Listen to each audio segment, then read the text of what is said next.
Good morning. Nope, my is just struggling this morning. Good morning, everybody. Good morning. Good morning.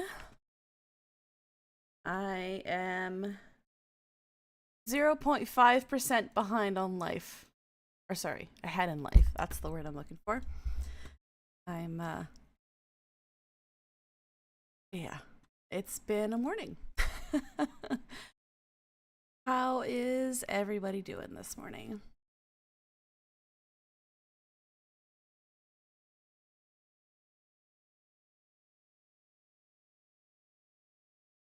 Yeah, mornings are hard. You're alive? I'm glad you're alive. Worried, stressed, and frustrated. Yeah. I think that's where a lot of us are right now, unfortunately. Um, Asking quickly, how are just because I got a good mic, a new mic. How are the sound settings this morning? Can you hear me? Am I screaming in your ear? Is it all good? Still functioning? Yeah. I hear ya. Great. Awesome. I'm quite excited about the new mic. Um, quick thing. Sounds are all smooth. One quick thing that I want to say before we get too far this morning is thank you. Thanks, Bibliophile. I'm excited. Thank you for letting me have a chill yesterday. For those of you that don't know, I have a sister that lives about 10 minutes away from Bondi Beach. And she's supposed to be there. Meeting a friend at a restaurant and decided not to go because she wasn't feeling well, and her friends left the restaurant less than an hour before the horrific attack happened. So it felt really close to home, and I just needed a day to not think about the state of the world. And yeah, so I appreciate y'all giving me that space yesterday. It was needed. I did lots of hugs with my family and talking to my sister and stuff. So yeah, we're doing okay this morning. Speaking of which, let's see who we've got this morning. We've got Neuropunk and H. Good morning, H. And Ash and Olafin and Gavin and Tieran's here. Canadian Goose. Good morning. Locked X. Welcome to the stream. We are chatting Canadian politics, which I see everyone has let you know. Who else? Fierce Tuskers is here. Tyrion is here. I think I said Tyrion twice. A troll. I did it. A troll is here. Yeah. It's the higher frequencies of your vocals are a little grind. Yeah, I haven't adjusted any of that stuff. I'll be 100% honest. And I'm also getting a cold, so that probably doesn't help.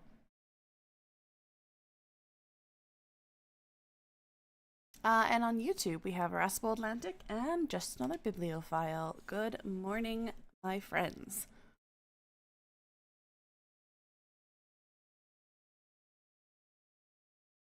How are you? Oh, and Nick from Canada is here. I missed you, didn't I? Hey, Moose. Half of everyone is down, I know. I dropped kiddo off this morning, and usually her class is like 16, 17 kids. 6 of them showed up this morning. And the teacher's out. So there's a cold going around, there's a stomach bug going around. It's brutal. So wash your hands, get your flu shots, and yeah, just take your vitamin C and your vitamin D and all the important things. Morning, Guernsey. I did not make my tea yet, but I'm going to make my tea while we watch our first thing. You know what, Canadian Goose? Yesterday we had over 100-kilometer winds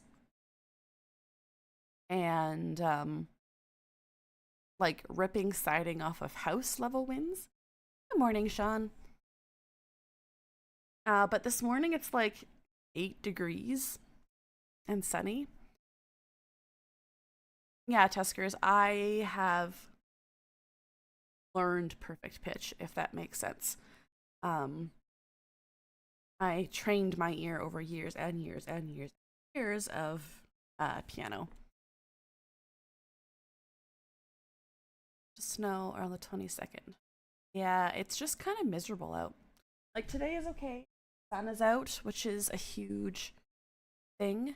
And yeah, you're training with intervals.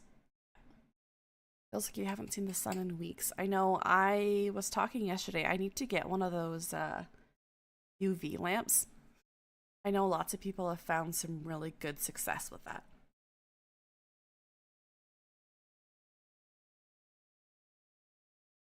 I do interval also annoying. Did you ever learn? I'm always curious what what different music did for different intervals. We learned songs, so like a perfect fourth is Amazing Grace. Perfect fifth is Twinkle Twinkle Twinkle, and my voice is gonna be off because I have I have a cold, but Twinkle Twinkle, and then a sixth is a note bigger. Da da da da da da da. A couple other ones that I can't remember off the top. But anyway, I loved music theory. I know a lot of people who took music it, but it was math, so to me it made sense. Yeah. One other thing that's stuttering. Yeah, I'm struggling on this end. Give me 1 second.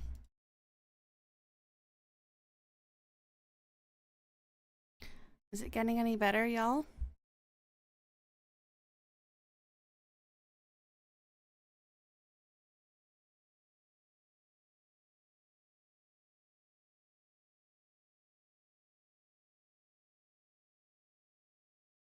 I am just checking my internet. It should be back up to normal. If it's not back up to normal, try refreshing the stream. Should be back. Hi, Ninja Cupcake. How are you this morning? Fresh.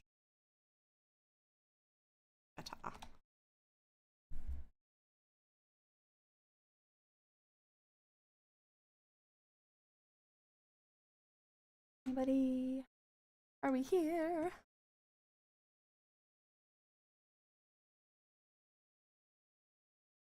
Hear me? Awesome. Okay. Hopefully that's better.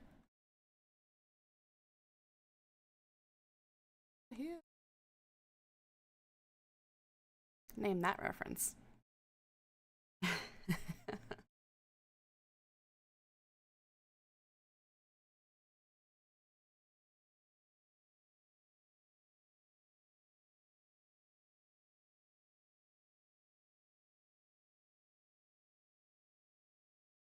Hey, Schwillis. Thank you for the gift sub. I appreciate you, a friend.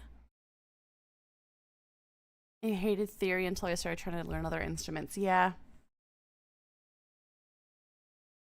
They make too many phone calls. Yeah.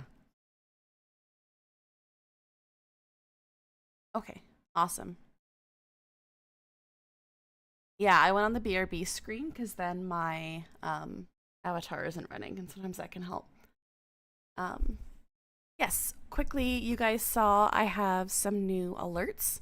Specifically, what I am doing right now, and we can add one to the tree. This is just for this week. This is just a addition to the week before Christmas. We're gonna add another hippo to our tree because there was, oh good glory, because there was a gift. Yeah, we're gonna make a little Christmas tree. Yesterday, our friend Elemental donated 5 subs, so there is a elemental ornament on our Christmas tree here. Yeah, and if you give 10 subs, I will write you a Christmas card and send it to you, either via email or physical letter, depending on what you prefer. And I have a very adorable tiny human who draws very adorable Christmas pictures. Yeah, just something a little extra. It's the week before Christmas. I am probably not going to be streaming a ton next week just because the little one is home. Hell yeah, they are. But yeah, that is our little bit of something extra. Should have started with a recorder. Oh my goodness.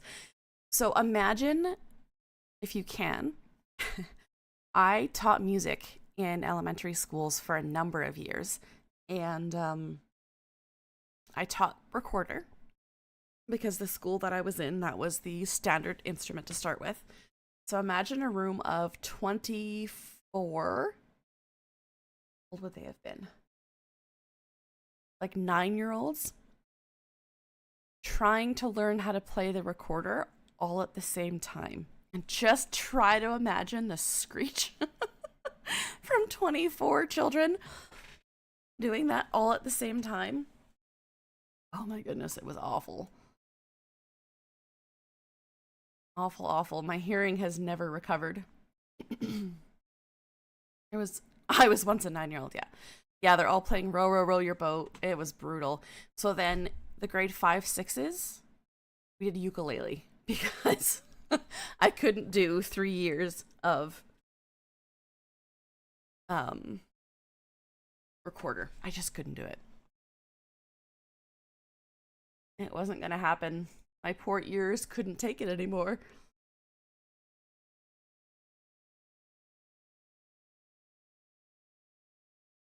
All right, I am going to start up. We're gonna start our morning with a Vashi interview because I want to start on a positive note this morning. And guess who Vashi interviewed? I'm sure some of you have seen it. Yeah, instead of making my ears bleed, the children's fingers must bleed in recompense.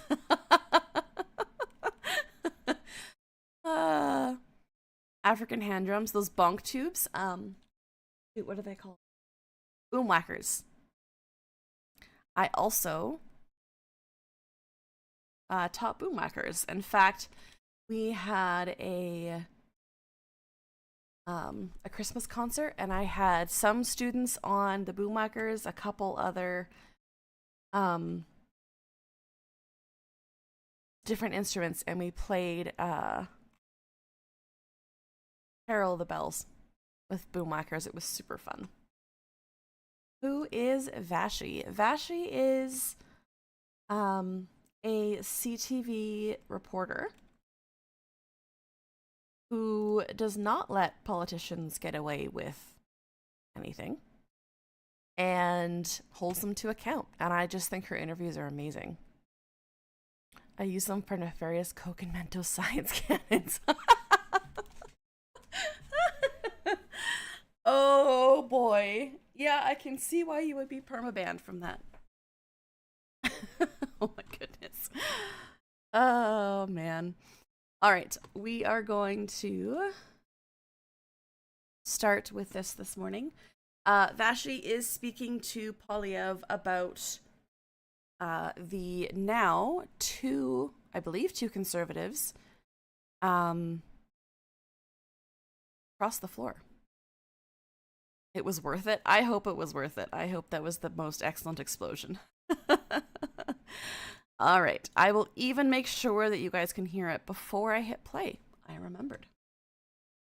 Get our captions. Yeah, she's immune to standard politician doublespeak and mind tricks.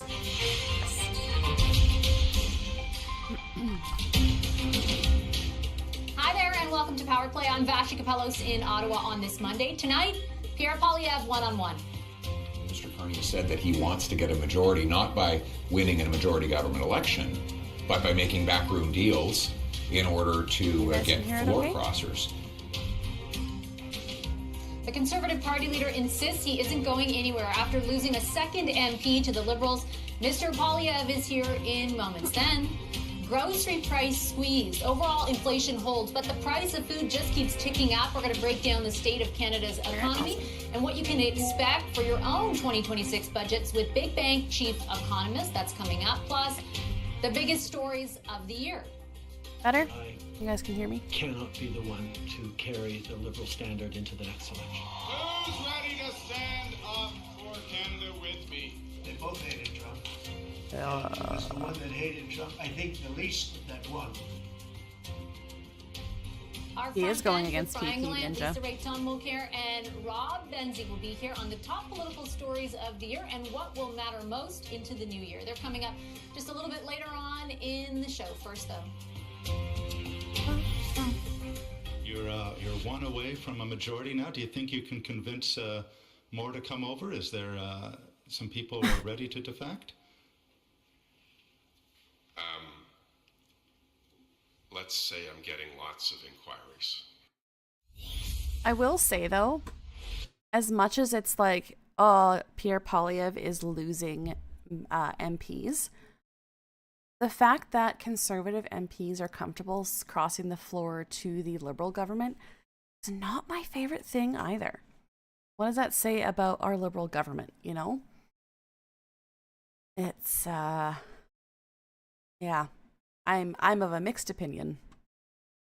Energy Minister Tim Hodgson on his party's latest pickup. Markham, Ontario MP Michael Maw left the Conservatives on Thursday night following, in just the last 6 weeks, Nova Scotia MP Chris D'Entremont leaving for the Liberals back on Budget Day in November, plus Edmonton MP Matt Genereux, who was also considering crossing to the Liberals, quitting politics altogether.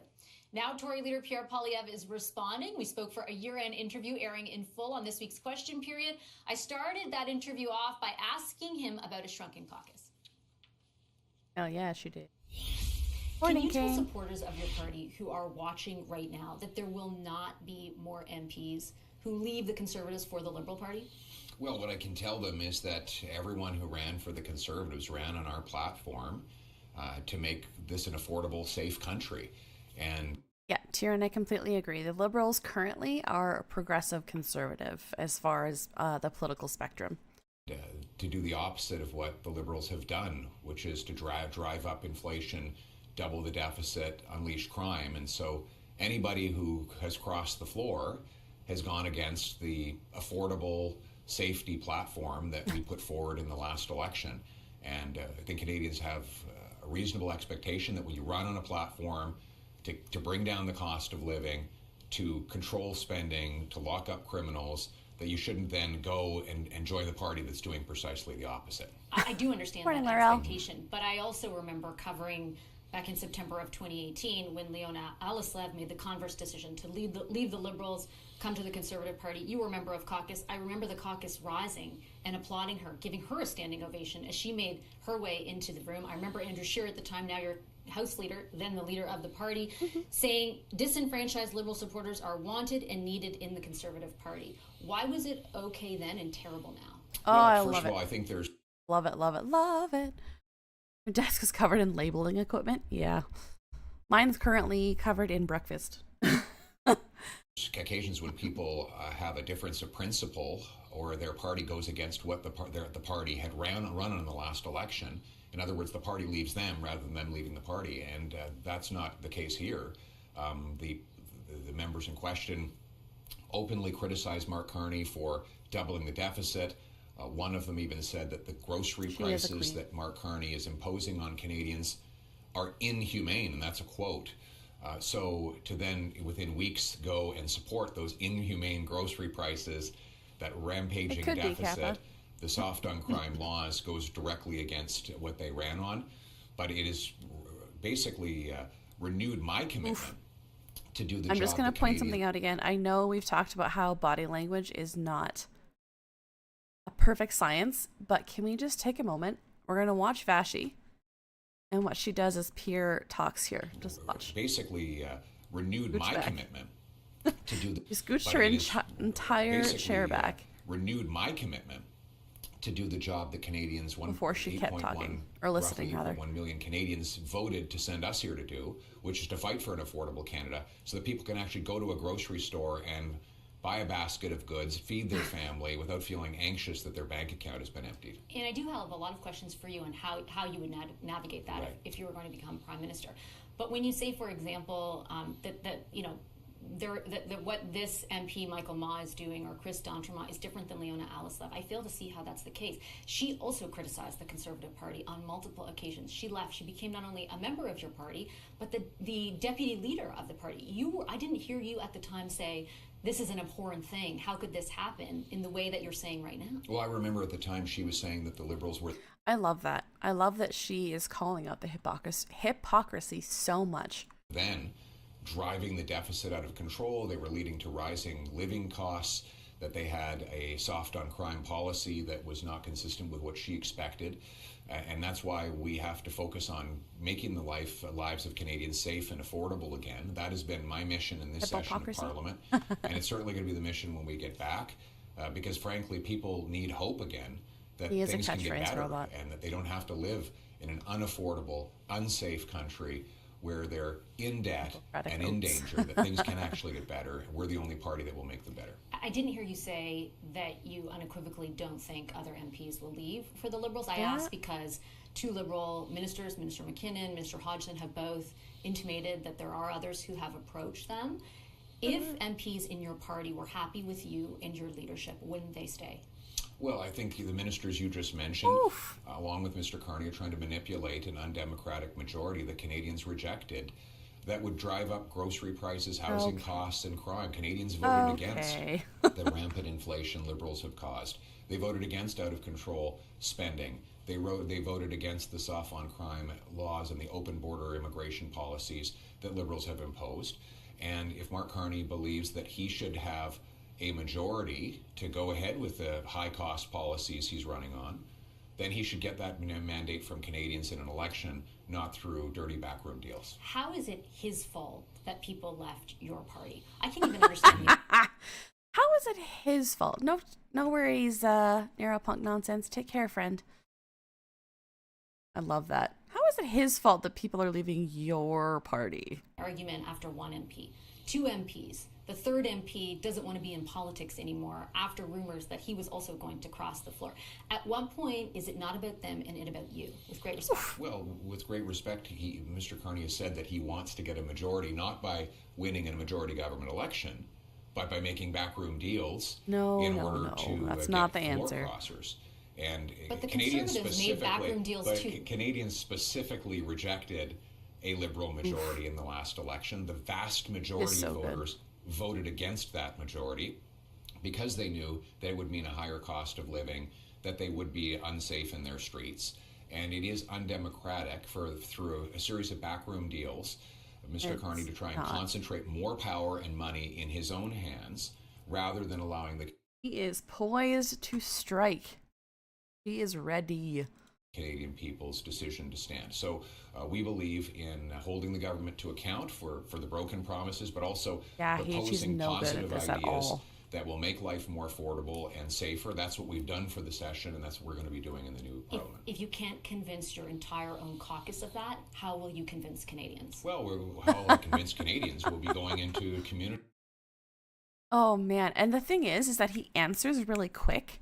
So you feel like he has a handle on it, but mostly he's just spewing exactly the same thing over and over again. Into community halls, meeting with people at grocery stores and coffee shops to talk to them about getting rid of. Okay, I would like to see one coffee shop where Pierre Poilievre is talking to Canadians. The industrial carbon tax, lowering the income taxes, cutting back on the new fuel taxes Liberals are bringing in so that people can actually afford to eat, heat, and house themselves. That's how we're going to do it. But I'll put to you again, you could not convince two of your own MPs that those ideas were enough to stay in the party under your leadership. And again, I'll put to you with great respect. I look at public... Again, look at the way, to stay look in at the his party face under as new she says leadership. this. And again, I'll He's like, put to yep. you with great respect. I look at public opinion The polls. blinks. Every single one of them has your All of the blinks as he gets ready to say the same thing over again. I feel like he was in a coffee shop, he'd be in the corner because everyone is busy getting a coffee. Yeah, exactly, Canadian Goose. party and the Liberals neck and neck within 1 or 2 points of each other. But when you look deeper at your own personal numbers, the divide between you and the leader of the Liberal Party, the Prime Minister, is far more significant. Ooh, that's an excellent question, Gavin. What do we think Pierre Poilievre's... Hi, Technomancer. What do we think Pierre Poilievre's coffee order would be? Small black, heavy cream, no sugar. Okay. Milk.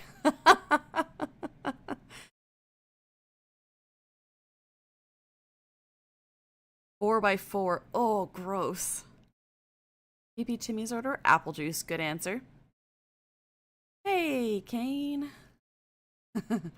Literally milk. Decaf with 6 sugar and 4 cream. Tall cup of crude oil. Yeah, probably. Probably.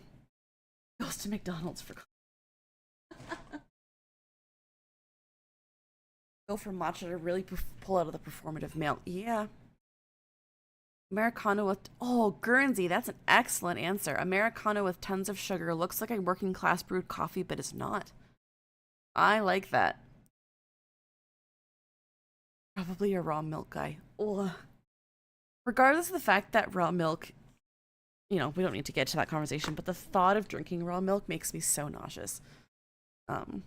Just regardless of whether or not it's safe or good for you or all of those other things, just the thought of it makes me like...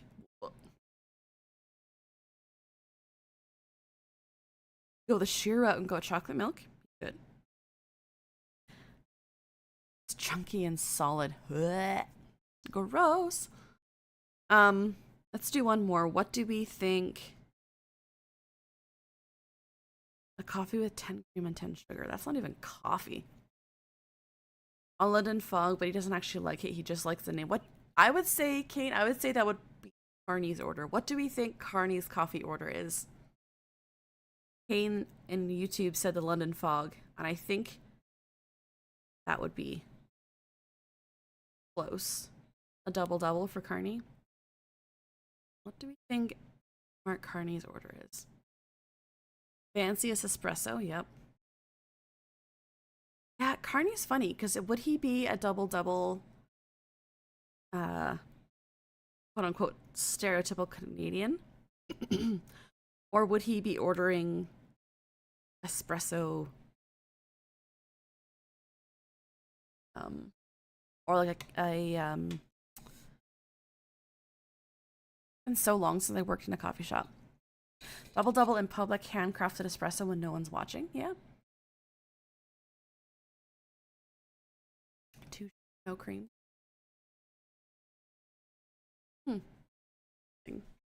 All right, let's keep watching this because we like people taking Pierre down a notch or 7.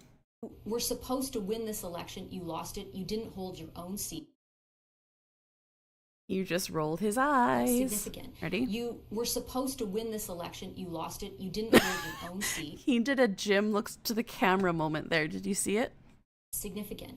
You were supposed to Right win here. this election. You lost it. You didn't hold your own seat. You have now lost 3 MPs. At what point are you a liability to the Conservative Party? Well, we added 2.5. At what point are you a liability? He's probably downing espresso constantly. Yeah, especially with all the travel he's doing. Carney. Million votes. We had the biggest vote count in our party's history. We got 25 more seats, the biggest share of votes since 1988. Why? Because I ran on restoring the promise of this country. Oh, me too, H. That anybody who works hard gets a good life, gets an affordable home, a safe street, and that vision brought people to our party in record numbers. We've led the debate on inflation. Remember a couple of years ago, my roommate filled up the electric kettle with friggin' vinegar. Oh no. Oh, Schwillis, I'm so sorry. That sounds awful. Carbon taxes, crime, immigration, natural resources, drugs, and more, to the point where the Liberals have to plagiarize our words even though if they don't actually put them into practice. They plagiarized our words. So we've been driving the debate under my leadership, and we're going to continue to demonstrate that if Canadians want those policies that Liberals keep pretending to support, they're actually going to have to vote for the real deal in the next election. So confident. Look at how damn smug he is here. Keep pretending to support. He thinks he they're won actually going to this. have to vote for the real deal in the next election. But you lost. At the end. But you lost. Like, you lost. The end. They're actually going to have to vote for the real deal in the next election. But you lost. At the end of the day, you lost, right? And I just don't understand kind of how, after all of that, and I'm not taking away from the Oh, he is not happy with that. election result, the significance of it, and certainly I've directed a lot of those questions at the Liberals to try and hold them to account. But there is absolutely zero sense of contrition on your part. Ooh, good point. There is zero sense of contrition. And he's repeating it. He's still repeating the exact same election slogans. But you lost. I know. So good. Particularly after the loss of these two MPs. Why? Well, I'm Why are you... Oh, sorry. I love that. Particularly after the loss of these two MPs. Why are you not taking responsibility for the fact that these people have left and said it was because of you? Why? Well, I'm very troubled that they made that decision. I'm The not people in their troubled. ridings Lee. voted for the Conservative agenda that I'm continually leading on in the House of Commons, again, which is to make this country affordable once again. And I'm fighting. I'm not. We focus a lot on the palace intrigue of Parliament Hill. We need to focus on the real lives of Canadians. That's so not an answer. We're focusing on the intrigue of Parliament Hill. No, it's not intrigue. 3 people left your caucus. Who can't afford to eat right now. We've got 2.2 million visits to a food bank. Exactly. And those people in your party do not think that you are the person who's going to magically switch Canada into an affordable country. Every single month. That is twice what it was just a decade ago, a number that's increasing this year. Next year. That's like when a mom has 2 kids and they got in trouble and she asks the one kid, like, what happened? And the kid's like, well, I did throw the snowball at my brother and I'm sorry. And the brother goes, did you know that snowballs are the problem? Did you know that the fact that it's snowing in our yard, like, it has nothing to do with what's happening? Your grocery Yes, exactly, bibliophile. Call out the Westons, not the federal government. Absolutely. prices are expected to go up another $1,000. Family of 4 will be spending $17,600. So I appreciate the obsession around this place with the palace intrigue and the interpersonal debates, but what Nobody cares. Genuinely, we are politics nerds. And we watch Question Period and we keep track of this stuff, but the average Canadian doesn't care or has no idea what's happening in Parliament. I showed a friend the other day, someone who has a fairly good grasp on politics. I showed them Question Period and they were shocked that that is how our government runs. Nobody understands that. No one cares about the palace intrigue and the interpersonal. They want to know how you're going to feed them and how you're going to adjust the budgets and the laws in order to take care of Canadians. really matters is whether people can actually put food on the dinner table every night. And I'm the only one who's been consistently championing the right of people who work hard to have decent food. See, and again, the right of people who work hard.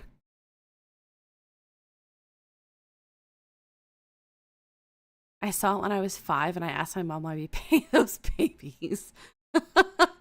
Yep, absolutely. Have a good home, to live on a safe street, and that's what we're going to continue to do. Yep.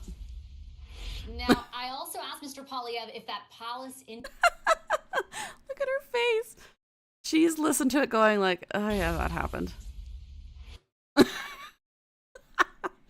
That is the face of every single Canadian listening to Pierre Poilievre trying to explain how, hey, Siege, how he's still the person that you should vote for. Like, really? Really? Now, I also asked Mr. Poilievre if that palace intrigue should lead to another defection that allows the Liberals to form a majority. Is he still going to face his leadership review in January? You're going to have to stay tuned to the end of the show to hear his answer to that.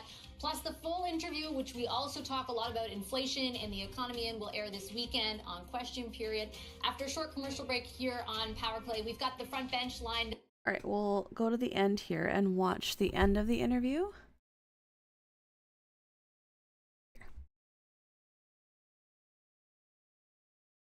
Yeah, exactly, Ninja. Love his opinion that neither of my life partners deserve to live because of disabilities they've had from birth. Exactly. So if you are not able to, quote unquote, work hard, then, like, do you have a place in Canada, right? That line stopped reminds me of Steve's, oh my God, how did I get here? Yeah.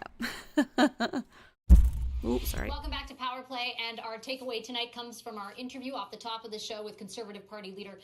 Can we rename Can Poly News to Palace Intrigue? Pierre Poilievre, who lost the second of 2 MPs to the Liberals just last week. I asked Mr. Poilievre, because that puts the Liberals just one seat short of a majority, if there's another floor crosser that gives the Liberals a majority, what that does to his leadership. Will he remain and fight? That'll be up to the members of our party, because our party is not run by backroom deals in Ottawa. That is BS. I was going to ask if y'all wanted to see it. I haven't watched it yet, Tieran. But by the welders and waitresses, soldiers and police officers, small business people who actually join the party and come to our convention. I am fighting for them. I'm fighting for them every day and in every way. And they will decide in the convention if they want me to stay on. But you'll be at that convention no matter what. Yes. So the genesis of the question is, of course, again, the math. Right now, the Liberals are just 1 seat short of a majority. A number of ministers, 2, in fact, Energy Minister Tim. Yeah, it's not the members who vote for his review, it's the insiders and delegates. Yeah. CPC is 3 backroom Ottawa deals and a trench coat. You're not wrong. Hodgson and Government House Leader Steve McKinnon have both explicitly said that they know of other Conservative MPs who are, according to Minister Hodgson, making inquiries. Mr. Poilievre himself in our interview did not explicitly rule out the possibility of other Conservative MPs crossing the floor. He can't to rule join it the out. Liberals. They sit at 171 seats. It requires 1 more seat to make it a majority. We will leave Power Play there. The rest of our interview airs this weekend on Question Period. Have a wonderful rest of your night. Thanks for watching. Ugh, I love her so much. Love her, love her. And that's just one interview, Canadian Goose. She is also the one that interviewed Demetrios. Oh, what's his last name? Whatever. The MP from Alberta. We tore him a new one. Speaking of which, I just wanted to show this while I'm thinking about it, because Demetrios has put out a letter to his constituents. Demetrios Nicolaitis, that's what I need. Thank you. Is there anyone who would want to take PC leader? See, that's the thing, Bibliophile. I actually, other than Andrew Scheer, who I think would just take any position where he could speak more, I don't know who the next person is to step up. And I'll be 100% honest, Pierre Poilievre is not great, but he's also not overly competent. Like, he hasn't actually gotten a lot done, right? And if we were to get someone like a Danielle Smith in the Conservative Federal Party, I think that could be a lot scarier than what Pierre Poilievre is capable of doing right now, especially if the Liberals end up with the majority government. So, drop the best clip. Okay, I will grab it in just a sec, Tieran. In Alberta, this is the letter that the Minister of Education and Childcare sent to parents today. Dear parents, as the glorious Christmas season approaches, I want to wish you and your loved ones a joyful and blessed time. Okay. This is a special season to celebrate the birth of Jesus Christ, the event that serves as a cornerstone of faith and brings the world a message of hope, peace, and love.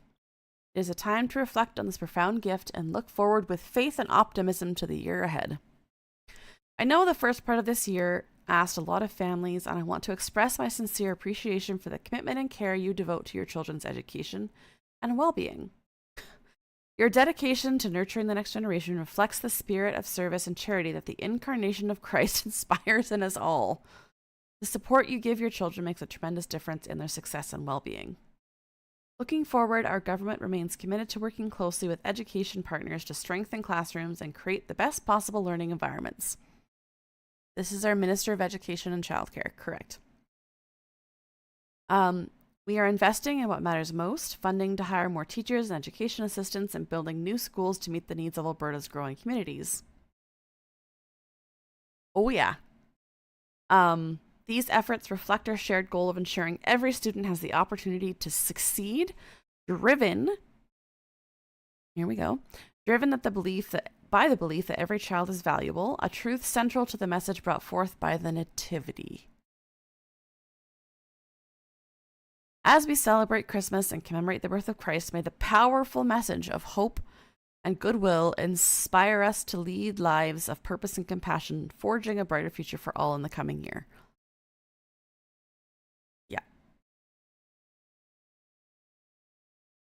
Yeah, so that's the letter that parents got today, or last night, I mean. Not super great. This is the Alberta Provincial Minister of Education. Yeah. Sure is. Yep. Not great. Agnostic but doesn't like that letter at all. Yeah. Firestarter for free is pretty good. Yeah. Just one sec, guys.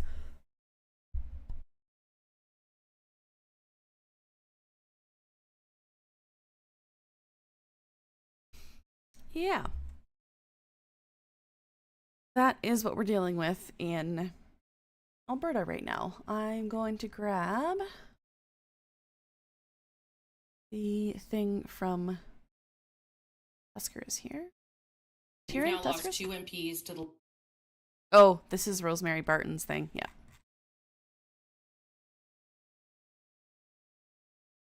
Liberal Party. Both have pointed to your leader. You want a tiefling? You've now lost 2 MPs to the Liberal Party. Both have pointed to your leadership as issues. Michael Maw saying that he was more interested in unity than division. Is this a problem of your leadership at this No, it's a problem of Mark Carney's leadership that after Canadians clearly rejected a cost. Question. Before we watch this whole clip, do any of you want to actually watch the Rosemary Barton interview? Yeah, answer the question. Not like... Yes? Okay. One yes. But interested? Okay. Let's do that then. Yeah, Poliev.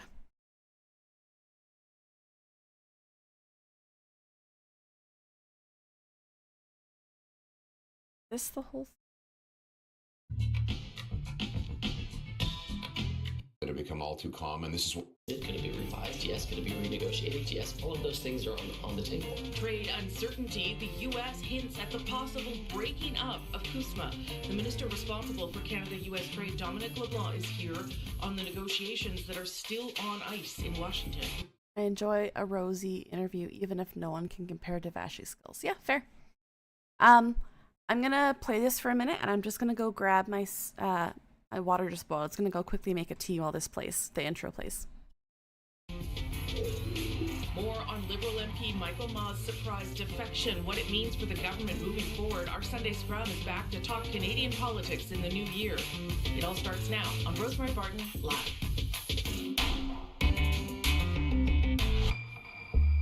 thanks so much for joining us on this Sunday. The Liberals have gained another MP from the Conservatives, putting the governing party just one seat shy of a majority.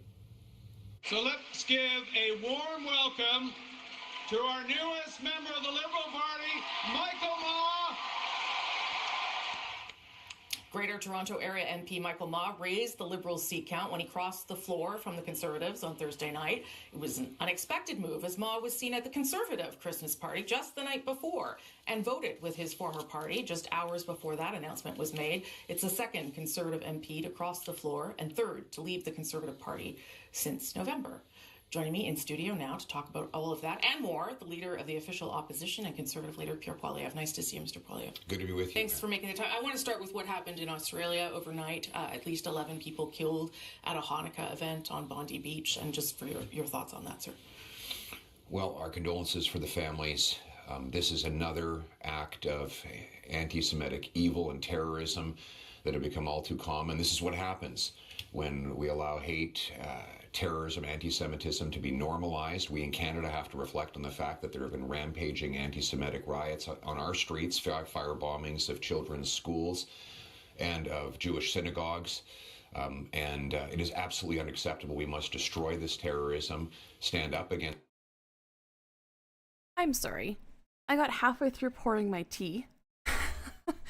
Is he saying that the pro-Palestine rallies are the same thing as what happened on Bondi Beach? What is he talking about? Also, good morning, Dr. Badstrings. Yikes. 128 Grazer. Not saying, he's just saying. Yeah. Okay, I'm gonna go pour the rest of my tea. It's anti-Semitism and make Canada and hopefully the world a safe place for people to wear their mezuzahs, to put their mezuzahs on their doors, to wear their Stars of David and their kippahs, and to be proud Jews.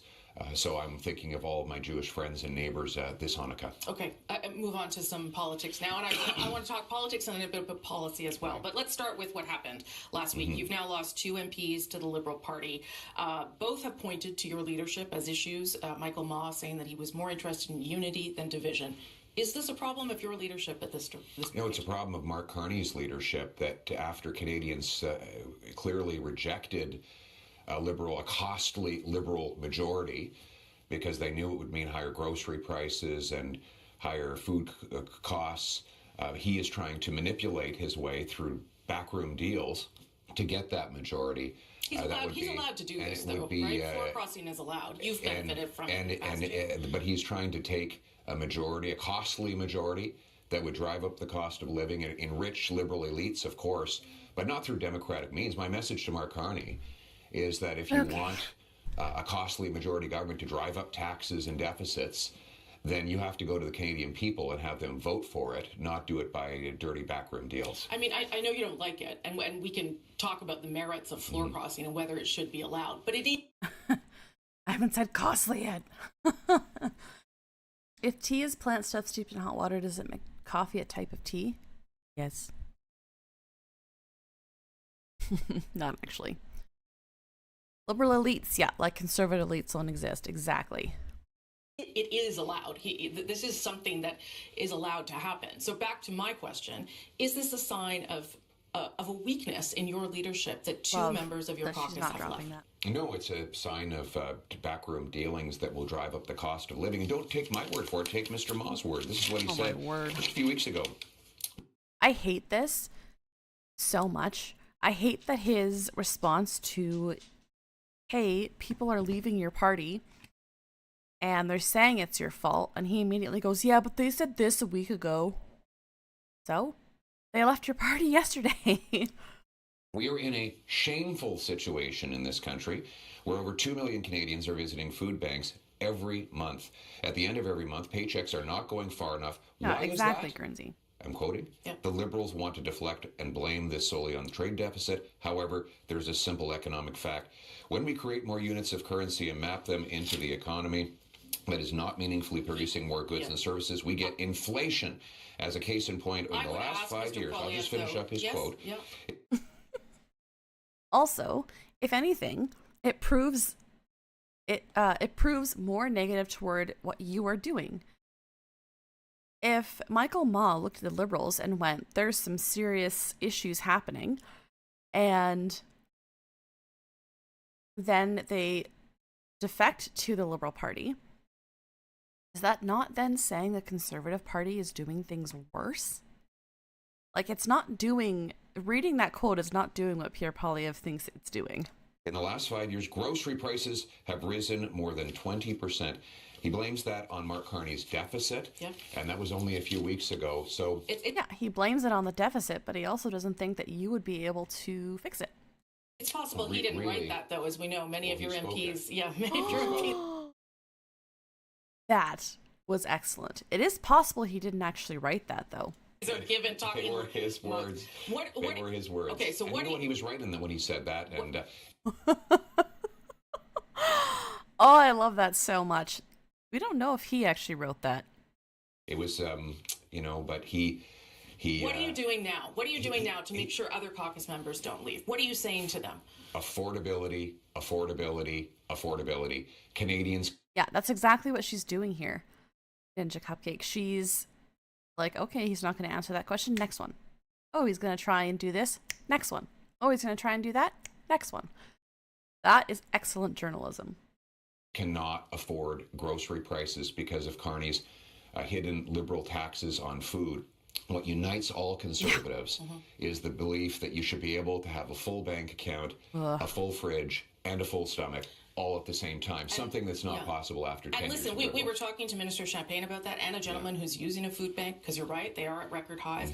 But obviously there are some people who believe that Mark Carney has the solutions to those problems. Well, he is the one who's causing the problems.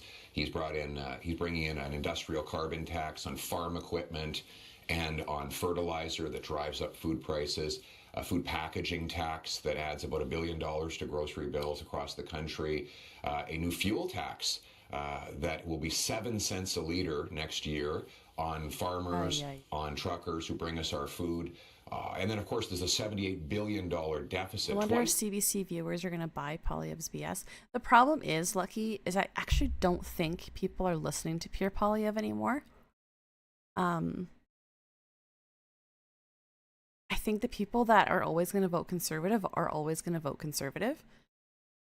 Because when you compare Pierre Poilievre to Donald Trump, Pierre Poilievre doesn't look that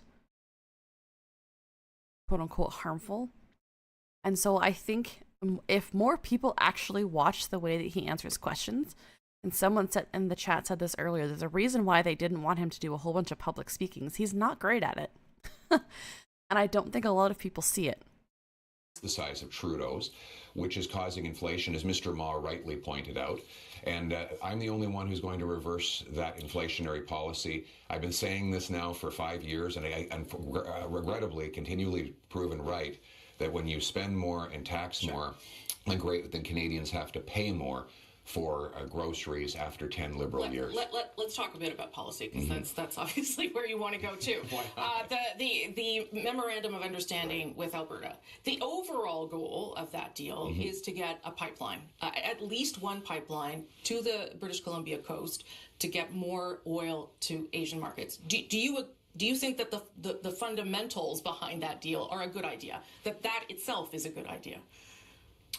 A pipeline to the Pacific? Well, that part of the deal that the Prime Minister has put on the table with the Alberta Premier makes sense. Yes, obviously. That's why I put forward a motion in favor of that pipeline. But Mark Carney doesn't think it's a good idea. He voted against his own promised pipeline. He did that because it didn't have the industrial carbon price in it, as you know. You make a very...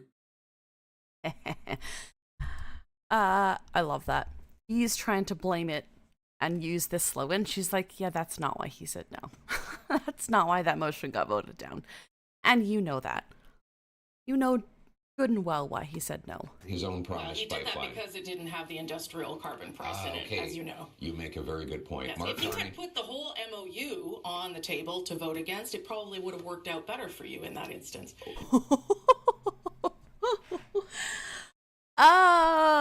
Good. Good. But then I would be voting for a costly carbon tax, as you point out, a tax on food, because when you tax the farm equipment and fertilizer, you tax the food. A tax on homes, because when you tax cement, glass, concrete, wood, the and other Premier things. of Alberta is comfortable with industrial carbon pricing. If I could, you asked me why I didn't put it in, because I am against... Excuse me. Did he just, if I could, her? Ay. Carbon taxes, period. Now, let's talk about the amazing and brilliant Premier of Alberta, who said I was told there would be no fact-checking. the other day when she was endorsing my leadership that I would not have forced a carbon tax on her. Okay, hold on. And brilliant Premier of Alberta, who said just the other day when she was endorsing my leadership that I would not have forced a carbon tax on her. And if I were Prime Minister right now, we'd be well on the way to planning a pipeline, something that is not happening under the current Liberal government. When this other Conservative leader who said that I'm super awesome, is that the only examples he's going to use? Government. Now, let's be clear about Mark Carney. He is a counterfeit.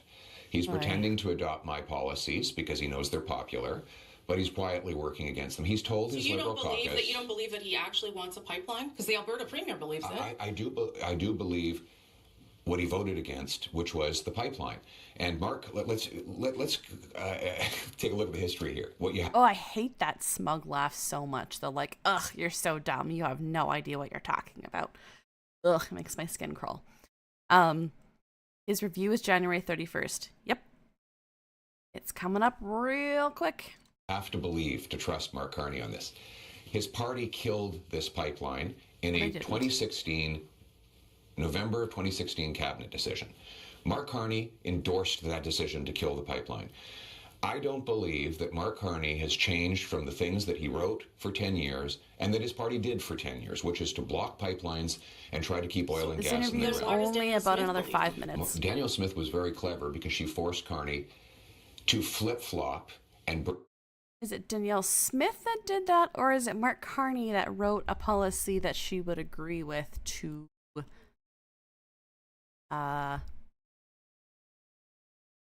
make her happy for a while? Break his word to his Leave It in the Ground caucus by withdrawing his threatened emissions cap and clean electricity regulations, because those things would have driven up the cost of energy and killed even more jobs. Now, Ms. Smith defended her province by forcing Carney to flip-flop on that. But that, at the end of the day, does not mean that we should give him credit. He was threatened. I love that. I love that. He's like, blah, blah, blah, all of these ridiculous slogans, and she just went, okay. Yes, placate her. That's the word I was looking for. Thanks, Canadian Goose. To do a lot of damage. Now he's doing a little less damage. Why doesn't he just get out of the way? We know what it takes to get a pipeline done. The federal government has the sole legal authority to approve it. Yeah. So approve it. Okay. So set the corridor, and the private sector will build it because it's wildly profitable. You referenced Northern Gateway, and you know that the problems there. Yes, it was a cabinet decision, but the problem is British Columbia and First Nations. So what would you do to try and get their support for a pipeline, or would you just say, "Too bad, we're doing it"? Oof. Excellent. Exactly, Dr. Bastrings, and that's what she's asking. She's like, okay, you're all for this pipeline, but what are you going to do about it? Oh, my word. The auto mod is so ridiculous. We're doing it. Oh. So you wouldn't bother with consultation? Of course I would consult. Yeah. That's okay, let's go back, and we're going to listen to this. Listen very carefully to what he says here. There, yes, it was a cabinet decision, but the problem is British Columbia and First Nations. So what would you do to try and get their support for a pipeline, or would you just say, "Too bad, we're doing it"? We're doing it. Oh. There it is, folks. Does not give a rat's ass about BC or the First Nations people. She literally threw that question at him as like would you actually do this horrible, awful thing? And his response was, we're doing the horrible, awful thing. Ay. So you wouldn't bother with consultation? Of course I would consult. Yeah. That's what my motion said. Yeah. We do consultations, but we are going to build a pipeline when I'm Prime Minister. As for British Columbia, the Premier does not have a veto. No. Under our Constitution, Section 92, It is the exclusive domain of the federal government, and under Bill C-5, which Mark Carney asked for, it is the exclusive decision of the Prime Minister. So there's only one person who will decide on this in the end, and that is the Prime Minister of Canada. No. No, it is not. Mark Carney is quietly whispering to the Leave It in the Ground Liberal caucus, there will never be a pipeline, don't worry. He must not be saying that because Stephen Guilbeault quit. Yeah, Prime Minister isn't a dictator. It doesn't work that way. And, you know, notice how he didn't at all mention treaty rights? Like, even a little bit? Stephen Guilbeault quit because of the emissions cap, but No, he he is didn't. saying it. And his own MPs in British Columbia are saying it. And then he voted against a pipeline in the House of Commons. What he's doing, let's be clear, pipelines are popular and profitable. So No, he's they are not. pretending that he's open to one until after the next election so that he can try to win pro-pipeline voters. But then his plan is to kill the project. If you want a pipeline to the Pacific, to add $30 billion of overseas exports, the biggest export project overseas in Canadian history, you will need a conservative government that will get out of the way and let it happen. Okay, let's ask it. Get out of the way and tear up Indigenous lands to do it. I want to ask you about trade, because that's the other piece that is coming in the new year. There's still no deal. Talks are still stalled, although the Prime Minister speaks to the President. Do you think that the CUSMA review is now the best way forward for Canada in getting any kind of deal with the United States? My position is that we need tariff-free access to the biggest and most lucrative market. He was not prepared for that question. That is the least confident he has been in an answer to a question. Forward for Canada in getting any kind of deal Listen to his with the United voice. States. My position is that we need tariff-free access to the biggest and most lucrative market in the world, which we had before the Liberal government was elected in 2015. Of course, after the Liberals got in, President Obama started hammering us with new tariffs on softwood lumber that Harper had. There we go. All Obama's fault. Thanks, Obama. It got lifted. They brought in new Buy America rules, and then it's been one defeat after another. Now, So Mark what would Carney you do? was, What do you think they should be doing here? we should reflect on the fact that Mark Carney was elected on No, one answer the promise, question. that he would negotiate a win with President Trump by July 21st, and here we are. About a half a year later, his promise is broken. American tariffs have doubled. They've tripled on But softwood some lumber. of that is because of the president. So I'm genuinely curious. But What would you do I will answer in that. dealing with Donald Trump? I will answer that question, but let's be clear. Yeah. Mark Carney said he could handle Donald Trump. Well, so did you. So, and I would have if I were Prime Minister right now. So And so did you. what should he be doing? Well, we have to negotiate from a position of strength. Yeah. And I have to go back. We need. Oh my word. I don't care about what Carney did 6 months ago. Tell me what you're going to do if you were, which he's not going to be, but if you were in charge, what would you do? He can't answer the question because he doesn't have an answer. To approve pipelines and natural gas projects and other major resource projects that allow us to ship our single biggest export overseas so that we are And not that alone would get Donald Trump to talk to you more? monolithically dependent on the Americans. We need to get rid of the capital gains tax on reinvestments in Canada to bring back the $500 billion of investment Liberals have driven into the U.S. economy. And then you can sit down with the president and say, look, about the Liberals. now we're selling our resources to the Asians, to the Europeans. Now we're bringing back our investment and becoming more sovereign, strong, and self-reliant. Now we're... And who is doing that, Mr. Polyev? Who has been... I mean, we can talk about Mark Carney not being in the country, but if we want to talk about making Canada separate from the United States, that is something Carney is trying to do. Is he making deals with the right people? No. But Polyev doesn't get to claim that it's him making it so that Canada can be more sovereign and independent. a position of strength. Now let's negotiate. And that would be a far better approach than what Mr. Carney's doing, which is blocking these projects, keeping all of the Liberal taxes and anti-resource project laws in place of the last 10 years, and giving even more of our investment to the Americans. It's been a long year. I think we can both agree on that. A long, busy political year. Did you take any lessons from this past year, either in the election defeat, in your defeat in your own riding? Is there anything you're reflecting on in terms of what you should be doing differently, better, your leadership style, how you... All right. Let's take a vote. How many slogans do you think are going to be in his answer to this? I haven't seen it, so I don't know the answer. How many slogans do you think he can fit in his I'm contemplating the mistakes that I've made and the losses that I've had, and I'm going to do things differently moving ahead? How many slogans is he going to say? 10, 5, 6 different 20 times. All right, let's count them. Speak to Canadians. I reflect a lot on why I'm doing this. Why Okay, one sentence down. No slogans. am I in this? And it's the elderly woman who said to me that going shopping. The elderly woman. There's one, because he uses that all the time. It used to be her favorite thing to do every week. Now she walks down a grocery aisle and she feels anxious and angry because of how much it costs to fill her fridge. That she gets home and she's stressed out because she cannot afford to eat.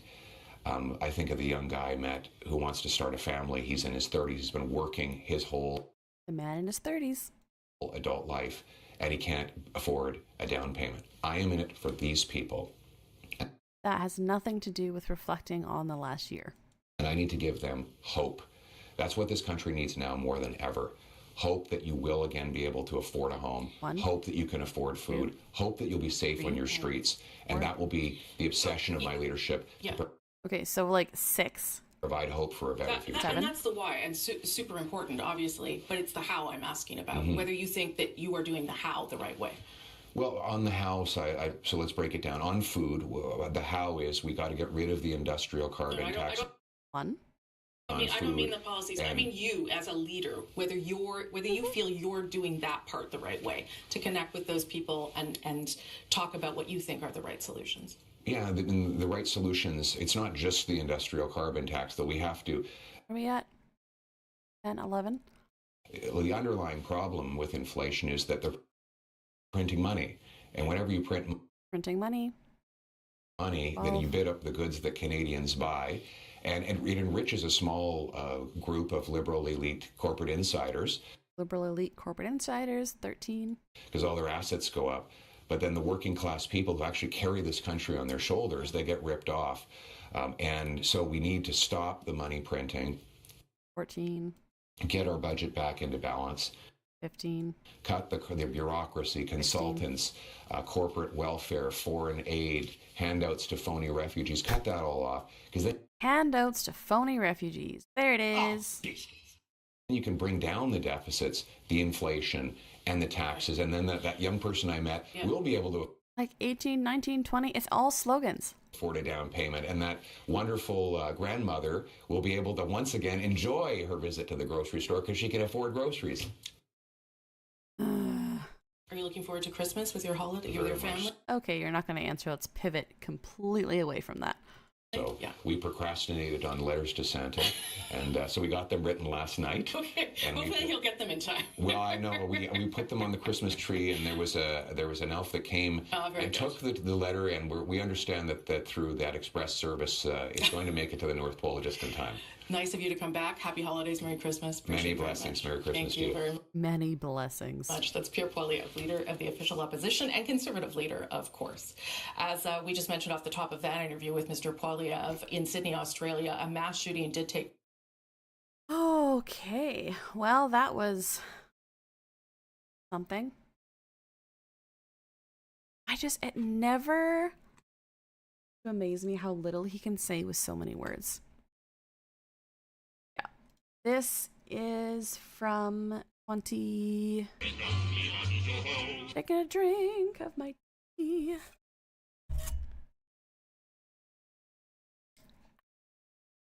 Pierre Poilievre stood in the House of Commons to say he was sorry for his remarks, which were made just hours.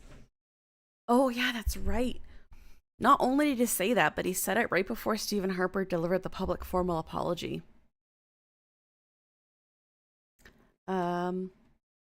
He wasn't sure Canada was getting great value for all this money being spent to compensate former students of federally financed residential schools.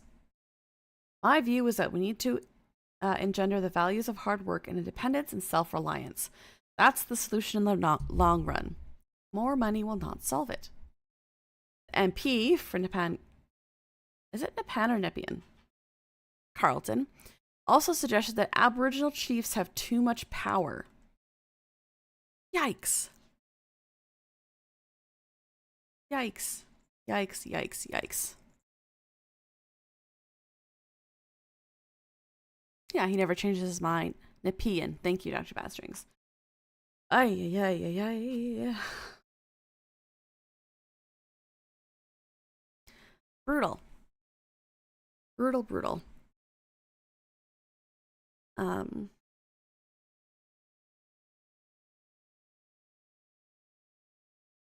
They're gonna do a switch over.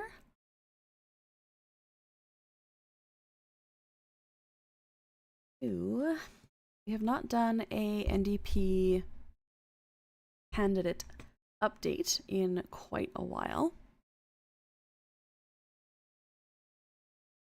I'm just grabbing a couple of links here. Actually, you know what? Let's take a quick break. We're going to take a quick break, and while we take the break, I'm going to set up for chatting a little bit about some of the NDP leaders and what they are, NDP potential leaders, and what they've been up to over the last couple of weeks. So I will be back in a couple minutes.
All right.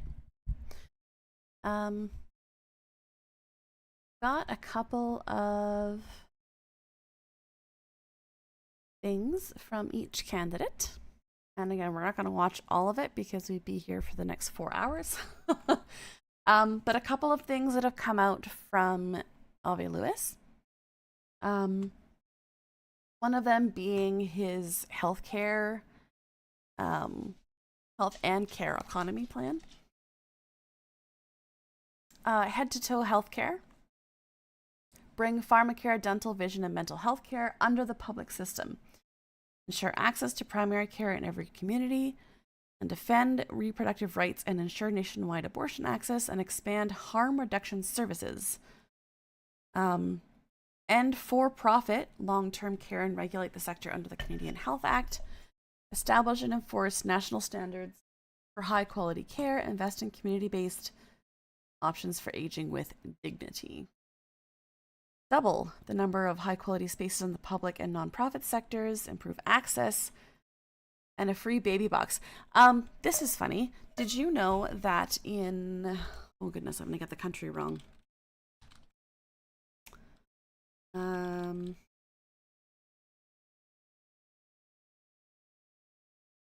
Yeah, here we go. In Finland, they send one of... And I actually got one, but it was through a company. They send these cardboard boxes with little mattresses in the bottom so that you can take your baby anywhere and they have somewhere to sleep. And it also included mattresses, snowsuit, hat, mittens, booties, hooded suit, knitted overalls, socks, mittens, hat, babies, rompers, bath towels, toothbrush, hairbrush, like all of this stuff. And not only that, but prop heads and condoms. And that they give for free to every single person who's had a baby. And like, look at their infant mortality rate because of that.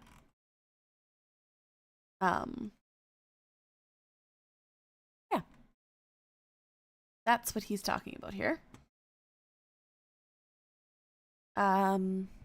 Finished baby boxes, yeah. Sometimes they're an empty crate instead of a cardboard box. Yeah, so I got one. Hell yeah, they are. I got one through a company in Canada, so I got the box. Did I? No, I didn't actually. My friend got one, and then they stopped the program before I had kiddo. But it's a really, really cool program. It provides a safe sleeping space and enough diapers and all that kind of stuff in order to get through the first couple months. It's awesome. Rapidly expanding the care workforce by recognizing foreign credentials, raising wages and benefits, and making post-secondary education tuition free. Heck yes. So some super strong stuff from Avi Lewis.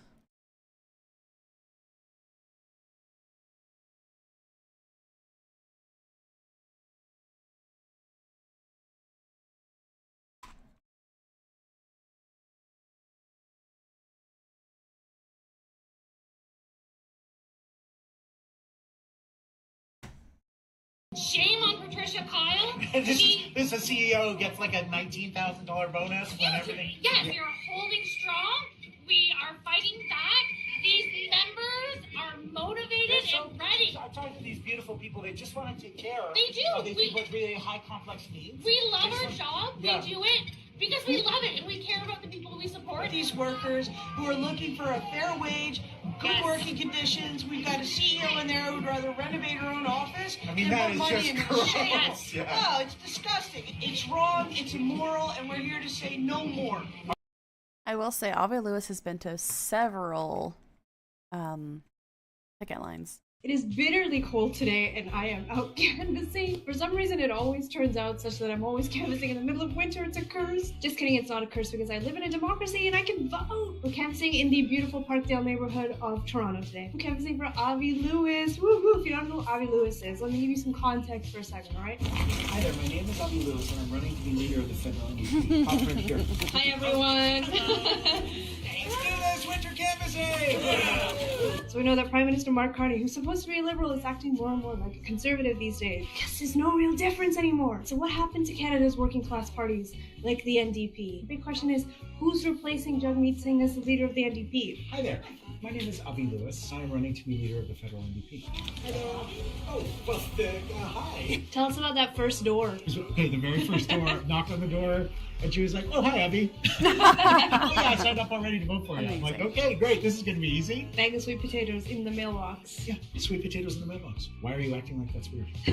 That's community right there. Not everybody gets free sweet potatoes. We're calling for a public option for groceries. We're calling for a Green New Deal in Canada. Power lines, not pipelines. We just had a conversation with someone, and you said power lines, not pipelines. Yeah. What does that mean? Yeah, well, we need nation-building projects right now. Yep. We should be building a 21st century grid across the entire country as a way to roll out renewables on a massive wartime level emergency scale. What do you say to people that are like, pipelines bring jobs? Yeah, there's lots of things bring jobs. Yeah.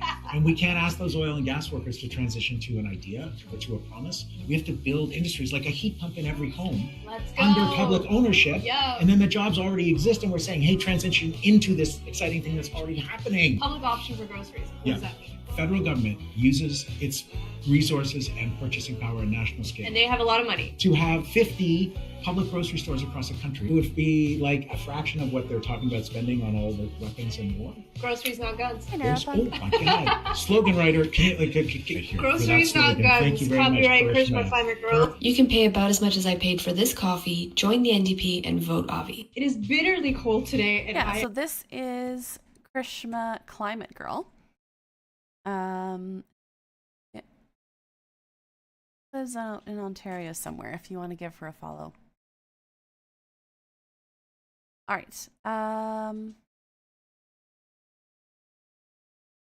Something else that Ave Lewis does every couple weeks depending, is he does something called solidarity sessions where he essentially meets with people who are volunteering for his party and has conversations with them, which I to actually address the crises that we're facing in a way that actually works for working people. And that has been absent. It's been, so much of what I think we need, the conversation that we need to have in this country. But ultimately, for us to not only have that conversation, but actually make it happen, we need Avi. So we're not going to watch. I have a couple of different interviews, and each of them are about an hour long. But we're just going to kind of go through some of the things. Better place to go. That he is talking about. Struggled with this for a while. Yeah. For too many workers, especially workers in the resource sector, in forestry and mining and in oil and gas, when we make the transition at last. Transition is the last word that a worker hears before they get screwed. Right. There's never enough money, there's never enough training, there's never real income replacement. And that's why when just transition can be a triggering phrase for a lot of workers, a lot of unionized workers. But when we talk about it, we are talking about a level of investment that will actually take care of workers, make them whole, and birth entire new industries before anyone is asked to give anything up, so that we do it at the same time. So that we're not actually asking people to sacrifice when they weren't the ones that caused the problem in the first place. Exactly. So go ahead, take it, Seth. Well, let me just concur with what you're saying. I mean, I think for years, I also wrestle with the language because it has been weighted down by being this hollow, false promise. And I think as a movement and with the governments that we've had, part of what has held us back on winning truly ambitious climate policies is that we have failed to make a compelling counteroffer to all of those people who rightly feel anxious about what this is going to mean, whether they're communities or as workers, they feel too tied and reliant on this sector. And so your platform offers that compelling and robust just transition and sustainable jobs plan. And key planks include, and this one, of course, is dear to my heart, but a youth climate core. Not pipelines is just an wants things in the ecosystem as well, Seth. And this is something that you wrote about in your book, The Good War, and you've been really clear on this. So tell the truth about telling the truth. Yeah, telling the truth. That's what real leaders do. I think that's what people are getting a taste of tonight, Ev. Because when you're in a crisis, you got to honor people with the truth, and have leaders that are forthright about the severity of the threat, but still managing to impart hope. That's what I think people are hearing from you. And leaders who are ready and willing to bring on the fight with the corporations, these oil and gas corporations that wish ill for our children and grandchildren and nieces and nephews. And, you know, while they claim to represent workers, the truth is they don't give a rat's ass about workers that they employ. They're already shedding them, even as they increase production. And they are quite content to consign those workers to the scrap heap of history, just like past industrial revolutions. We have to clearly say, not this time. This time we're going to have your back. But in terms of telling the truth, one key plank of that is a ban on fossil fuel advertising. Former MP Charlie Angus, this is an idea that comes from our friends at CAPE, the Canadian Association of Physicians for the Environment, who've been campaigning on this. Just like with cigarettes, if something is clearly bad for our health, it just muddies the public sphere to have these companies continuing to advertise. And interestingly, when Charlie brought forward a private member's bill in the last parliament to ban fossil fuel advertising, the industry went nuts on him. Oh yeah, they freaked out. You could tell how much it meant to them. I mean, he was getting death threats. Yeah. But that's the test right there of when you see the reaction from the fossil fuel companies, you know you have a policy that matters. And this is So Avi Lewis, if you are interested, he has a YouTube channel and he has quite a few of these, they call them solidarity sessions, and there will be more of them as the campaign keeps going. We've got Rob Ashton, who was also on, my goodness, names, Maple Takes. He was on Maple Takes' show on Sunday night, which I was hoping to catch and didn't end up. But yeah, he's also on this podcast, and there's specifically a clip from this that I want to play, but we can watch some of this interview. Progress Canada, presented by Lightbulb Narrative. Also, this channel only has 98 subscribers, so maybe it would be fun to go and give them some more follows and subscribers. Today we're joined by Rob moment. Ashton, National President of the International Longshore Workers Union of Canada and Federal NDP Leadership Candidate. Thanks for joining me, Rob. Thanks, Teresa. Thanks for having me. Okay, so I've been really interested in your campaign for NDP leader because, you know, I'm not a long-term NDP member. I have voted NDP at the federal level before, so I'm interested in general, but in particular, your candidacy is interesting to me because it doesn't seem like any candidacy I've seen in the past. One of my favorite things about the Canadian political community on Twitch and YouTube is that there is a large sense of we all do better together. And the more that we can support each other, the more we can do. And I love that mentality so much. And I want to keep moving that forward and paying it forward because there's been some creators that have done that for me, and I'm super thankful for that. So I went and did some research, as I often do, and I was looking at your background. In terms of age, most NDP leaders have entered politics by the time they're 40. It seems to be something that they're interested from the get-go, and it's part of their professional background for a long time. Mm-hmm.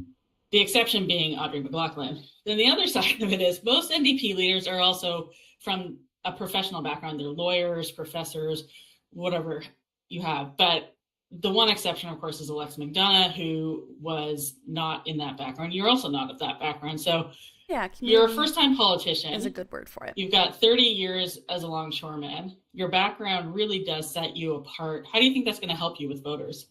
I think it's going to help a lot, because nobody else understands, or very few people at any rate, understand what it's like to clock in and clock out every day.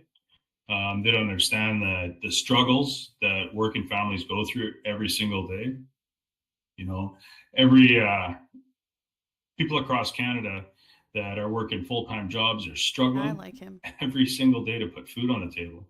And this has been going on for the last 3 years.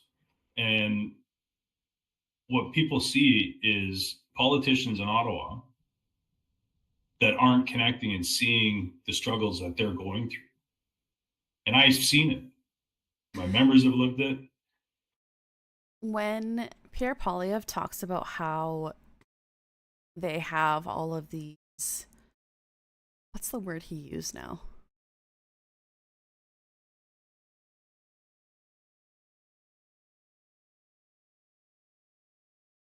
Anyway, when he's talking about how people are only interested in the drama of what happens on Parliament Hill,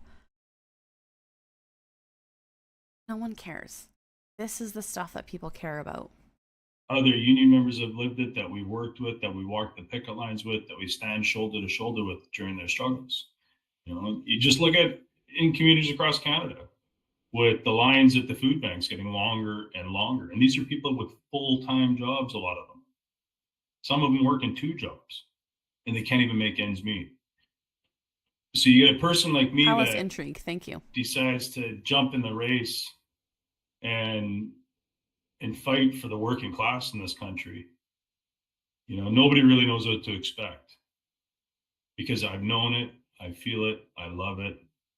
You know, I love fighting for the working class. And you compare me with, I talk a lot, so if I go on too long, Teresa, just no, that's the whole point. But if you compare me to like Mark Carney or Pierre Poilievre, who has done nothing but been a politician his entire adult life. You know, Poilievre, that's all he knows, is how to be a politician. He's well-groomed, knows what to say every second of the day. Can I just say it's really refreshing that he's not going, well, if you look at all the other candidates, I'm so much better than blah, blah, blah.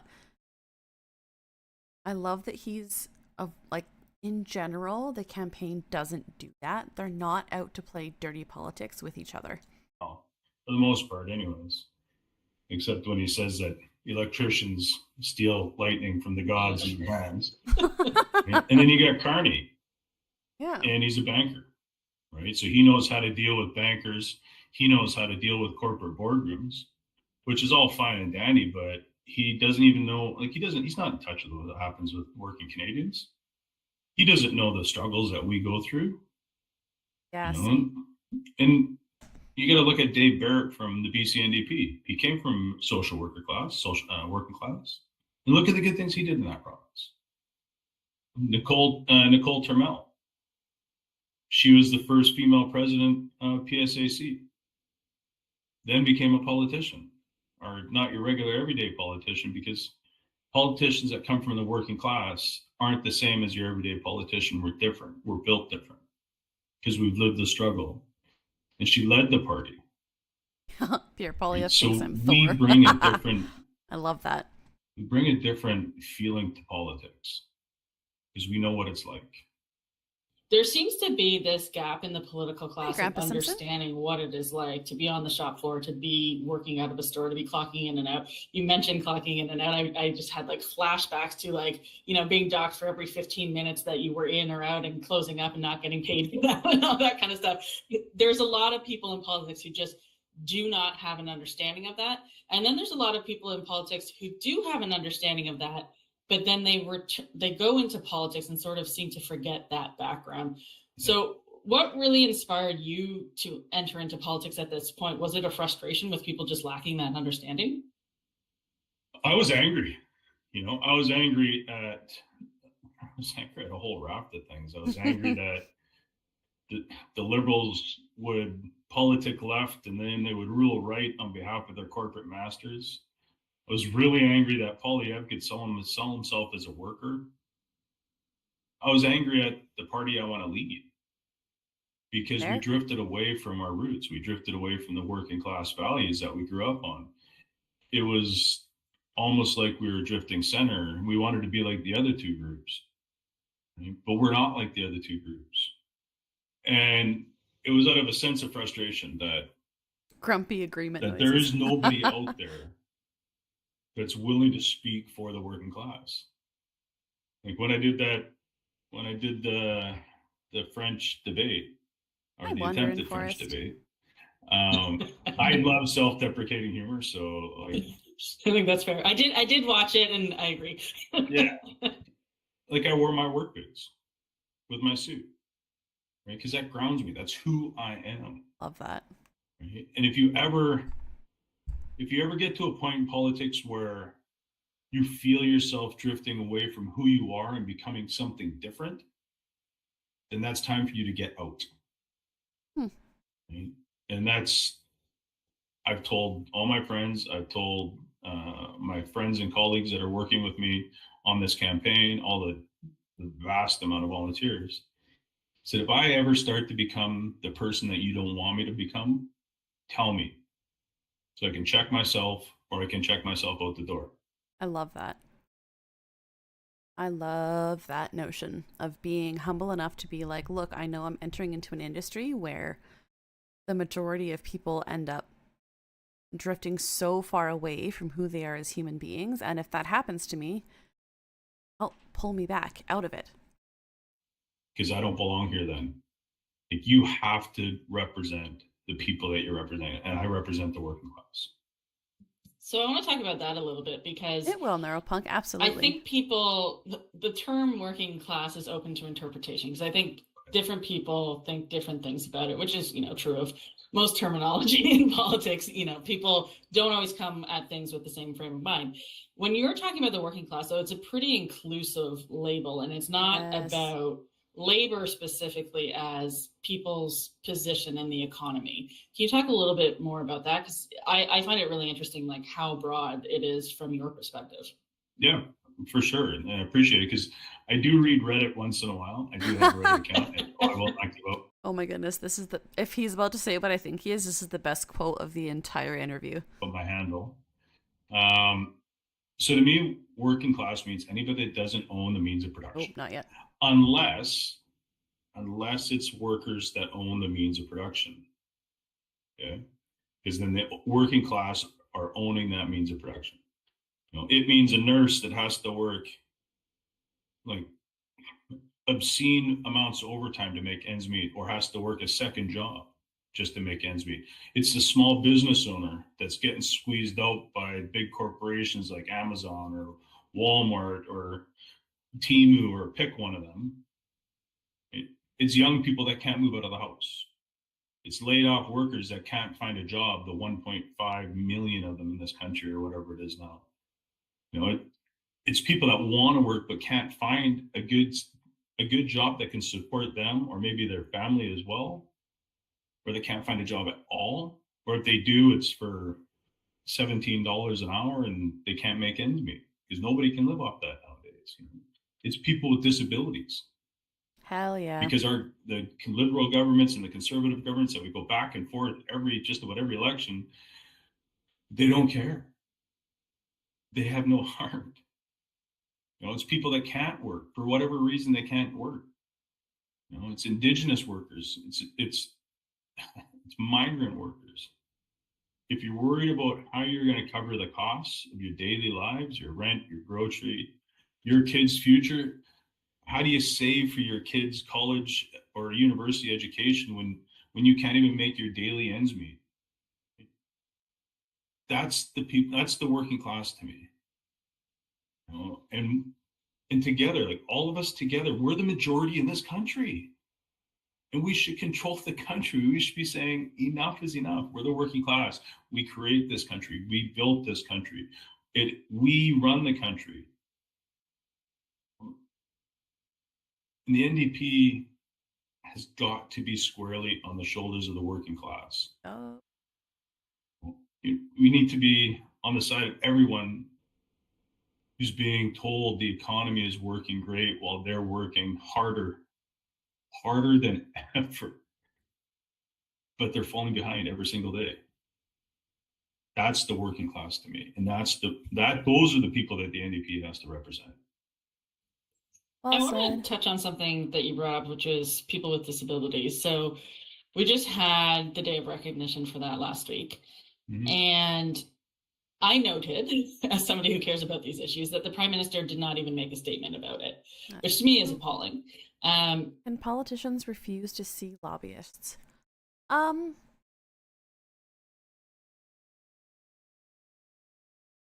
lobbyists, a lot of times it's a who you know game, and a lot of them spend a majority of their time, quote unquote, networking, or schmoozing is maybe a better way of putting it. So taking politicians out for fancy meals or whatever. Can they refuse to see lobbyists? I feel like the answer is yes, but if a lobbyist doesn't think that they have a chance with that politician, they're not going to ask them either. It depends on the situation, I guess. But your statement was actually excellent. So in addition to putting out a statement for these various days of recognition, you just did one for violence against women as well. You also put some policy behind it. And for people... I had a family member who was a lobbyist his whole life. So, yeah. When a politician has a funder, there's lobbyists all over it donating and helping. Yeah, they essentially spend their entire lives trying to get more phone numbers and email addresses. And then when a company comes to them and says, we need help with government regulations on X, Y, and Z, they have someone that can advocate for them to the politicians. Yeah, that's fair, Neuropunk. I don't have to be sorry. With disabilities, you're asking for a few different things, but I think the biggest one of note is increasing the subsidy from $200 to $1,000. And when I saw that number, I just thought, like, that is make or break for somebody. Like, that makes the difference about whether you're going to the food bank, about whether you're losing your housing, about whether you can get your medical appointments with transit or transportation of some kind. That makes an enormous difference. And I think that's what the disability community has been calling for, because $200, as you know, is incredibly measly. Why do you think that is such an important gap to fill? I was talking to a young person my last trip to Montreal. And they were telling me how hard it was to get on disability insurance, even though you can't hold a full-time job or even a part-time job because of your disability. And then you factor that into the government's measly $200 a month that they may even claw back if you're on some other type of insurance program. It's horrific. It's horrendous. You see, the government's responsibility to the Canadian people is to lift them up, to give them an ability to live with dignity. But they don't do that. Agreed. They are there to protect corporate wealth. That's it. And that's obscene. Every member of the working class has a right to live. Every member of the working class has a right not to be afraid of what tomorrow is going to look like. And under these two groups, the Liberals and the Conservatives, and you're on disability payments, that's what your life is like. I'm guessing, right? This is just from what people tell me and from what I hear and from what I see. It's shameful that the Canadian government, government how much he cares, won't help somebody that wants to help themselves, but they don't have, but they can't. And so it has to change. I want to talk about economic inequality because, you know, we were just talking about that in terms of people with disabilities, but it's also broader than that now. There's enormous stratification in our society now. I think at this point we're in a neo-gilded age, quite frankly, in the world where we just increasingly pad wealth for the already wealthy and everybody else is left struggling. So, you know, according to StatsCan, the middle class tops out at $89,000 in Canada. Now, despite that fact, there are still millionaires in this country and in the US and around the world who call themselves middle class despite having millions. And many of those millionaires, and there was polling done on this, they still feel like they are struggling. And this is something that I experienced in government when we were doing free tuition grants for low-income people. You know, middle-income people thought, well, that's not for me, even though they could apply for it. And then much richer people thought, well, I'm getting scammed now because I'm paying up for other people and I'm struggling, yada, yada, yada. There doesn't seem to be a... Yes, Guernsey, that's an excellent point. Not all lobbyists are just lobbying for more companies or trying to get certain companies more favors. There are lobbying companies for rights. Class that doesn't think they're struggling, which is wild to me. But given that's the case, how do we build a country where we can get buy-in for people to pay and receive their fair share as opposed to what we have right now? That's a heck of a question. You know, in politics is all about your priorities in life. You know, and for far too long, and like when the Liberals are in power for a couple of terms, the Conservatives go, we need change, vote for us, and they get in, and it's the same old, same old, same old. It's back and forth and back and forth, and as for decades. With those two parties going back and forth, their priority has always been about protecting wealth, not rewarding work. So right now, if you look at our tax system, it makes it easier to get it for the rich to get richer, but it makes it harder for the working class folks to get by. And that's a huge problem. You know, what working class Canadians were asking for the federal government to remove, remove the luxury tax on yachts and private jets. That one specifically irritates me. I don't even have one friend that probably thought about doing that. And those are the kinds of priorities that a Liberal government and a Conservative government are going to do, especially this Liberal government. So, like with my plan that we're putting out, it starts with changing our priorities. You know, for example, a wealth tax. No one should be worth $1 billion in this country or the world. Never mind $1 trillion, and then we're starting to have a few of those. The people making the most should be paying their fair share, as I think is a lot of people, if not everybody, should agree with that. But what happens when they do that is they take the burden off of the rest of us that are struggle through our day-to-day lives. Tax loopholes, they got to be shut down completely. Agreed. So we're going to be ending tax breaks for corporate landlords who renovate families. And I'm not saying every landlord is bad. Like I used to be a landlord many years ago. We used to charge very reasonable rent for people to live there, right? And there's a lot of landlords out there, but those corporate landlords who will kick a family out just so that they can redo the place and charge somebody else more rent, we got to fix that. We got to stop letting profitable corporations pay nothing while small businesses end up closing their doors. You know, I remember walking up and down in like Prince Rupert, BC, there were small shops everywhere.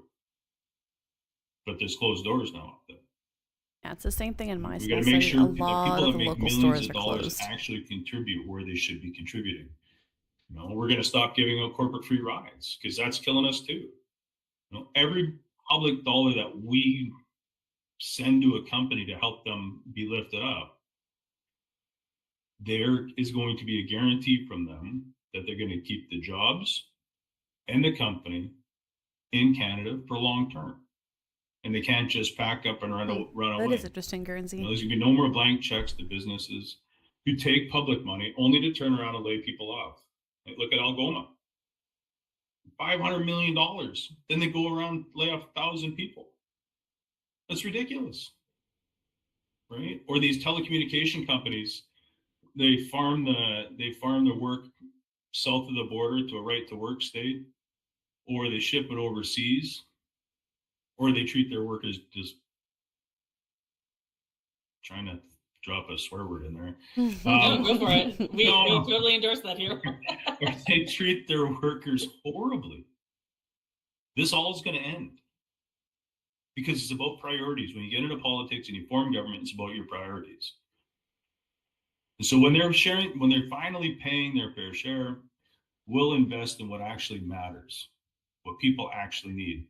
Public homes, good jobs, strengthening our healthcare system that right-wing governments purposely destroy and cut back so they can say, oh, hey, look, our healthcare system doesn't work. We better do a two-tiered system, which does Yeah. nothing but benefit the wealthy. All right. If you want to watch the rest of that interview, I did post the link to it in the chat. I can do it one more time here. Great interview. There is one clip specifically that made me laugh, and I want to play it because I'm not sure how much further in it is, but it's great. Because we're bringing something new to the table, right? Like, look at me, for crying out loud. Like, I wear work boots every day. I look like, what somebody call me on Reddit? Shipyard Socialist Santa. Right? Seasonally appropriate. Yeah, Shipyard like, I'm not going to Socialist say no to that Santa. handle, right? Like, we're doing things differently. I love that. I'm not a career politician. Yeah, I'm a politician in the labor world, which is different than this stuff. Yeah, Shipyard Socialist Santa Our is campaigns incredible. I being agree. run by the working class for the working class. And yeah, people are Yeah, incredibly absolutely, excited Ninja. about it. I love it. We'll watch a little bit of a interview with Tennille Johnson.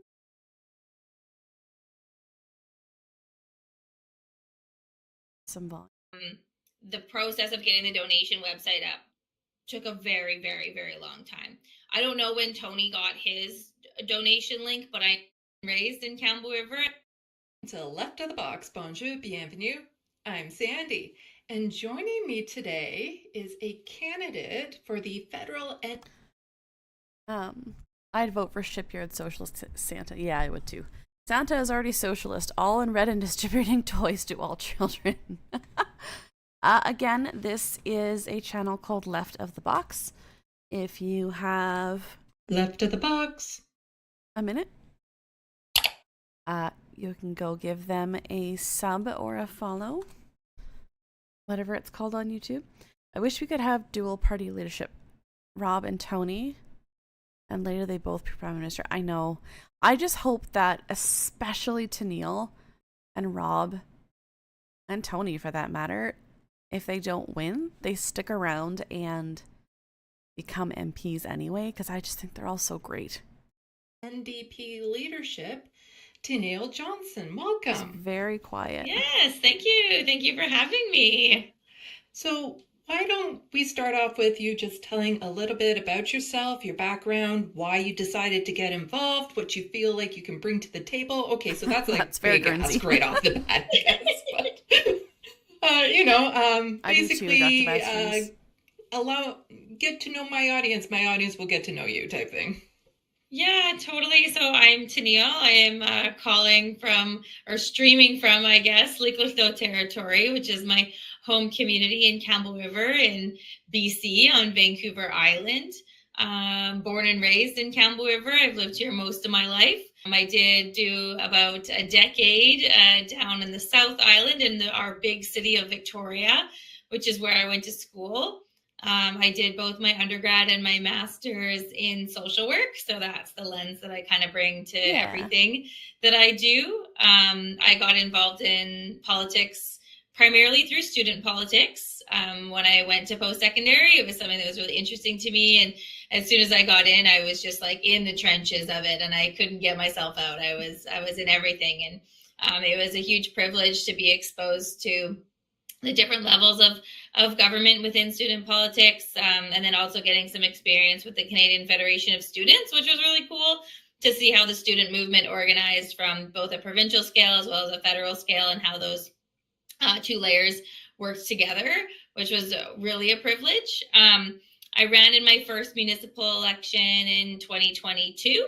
And was successful there in Campbell River. So I am a current city councillor for the city of Campbell River, which has been an experience as well. I was the only lone progressive elected with 6 conservatives. So it's my own little echo chamber, I call it. So yeah, I've got 2 dogs. I've got 2 daughters, a husband, and the busiest life you can imagine right now. I bet.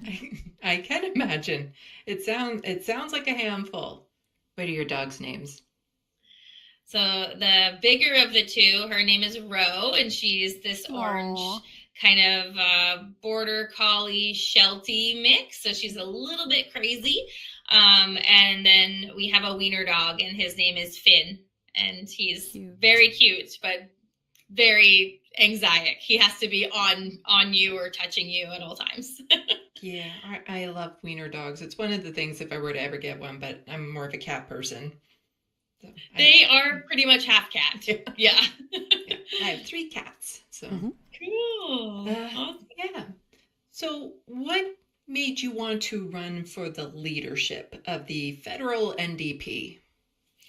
Yeah, so I mean, it was a big process.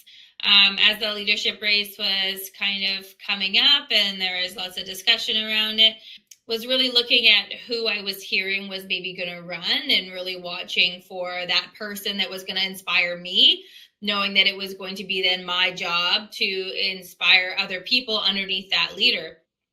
So I was kind of watching the announcements of the various people and who kind of was in the whispers of going to be running. And I was like, would really love some Indigenous representation to step forward and to see someone that really drives me and inspires me, because I'll need that in order to help grow the party in the way that we need to, and we need to recover and even go further than that in the next election. And had a good couple chats with Leah Gazan saying like, come on, like do it, like get in there.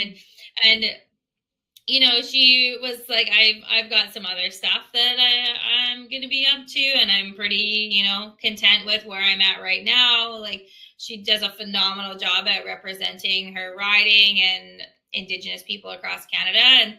And so, you know, I was like, okay, well, if Leah's not going to step in for sure, then I've got to do it. Like, I can't watch a leadership race for the NDP have very little representation of what Canada looks like. And especially without any Indigenous representation. I just didn't feel like that was, you know, what our party is and who we're trying to represent. And I really wanted to see some diversity. And so, you know, I had a lot of conversations with a lot of different people to see if this was really going to be, you know, a step that I needed to take. And so here we are. Yeah, I love Leah Gazan. I've featured her on my channel so many times, her speeches and some of the things that she says. Absolutely wonderful MP. During this whole process of running for the leadership, has anything kind of happened that you weren't expecting that maybe was, you know, a little bit, I want to do the negative and then the positive, like something unexpected that was positive, but let's get the bad stuff out of the way first. So has there been anything kind of unexpected that kind of threw you through a loop? I mean, it's really interesting being a part of the leadership race. I'm a natural organizer. And as someone that carries this kind of social work practice with me everywhere I go, we're used to doing a whole lot with very little. And so it's been interesting to watch the party's approach to the leadership race in general. It was shocking when the decision was made for the $100,000, and then kind of doubling down, adding a 25% administration fee, so bringing it up to around $133,000 just for your name on the ballot. That was shocking, given the work that I saw that was happening on the ground with the different EDAs across the country and folks writing letters, aligning with other EDAs and sending in, you know, joint signed letters saying, this is our maximum. Like don't go any higher than, I think it was $75,000 was like the top for EDAs, and anywhere between 40 and 75 is where I was seeing folks being comfortable with. And so then to see the announcement with the fee being so high was, you know, pretty disconcerting. Yeah, no kidding. And not what I would have expected. Yeah, so that was a big one for sure. Just said getting bye into the leadership. Most of the family that were in town for family Christmas. Fun. We did yours a little early. We did my in-law Christmas over the weekend, and then my family's Christmas is not till January, so ours is kind of all over the place as well. Yeah, this is a hour-long interview. Again, if you would like to listen to all of it, you can go to the left of the box channel. I had one more video that I want to watch today just because I saw it this morning and I was like, huh, this is a very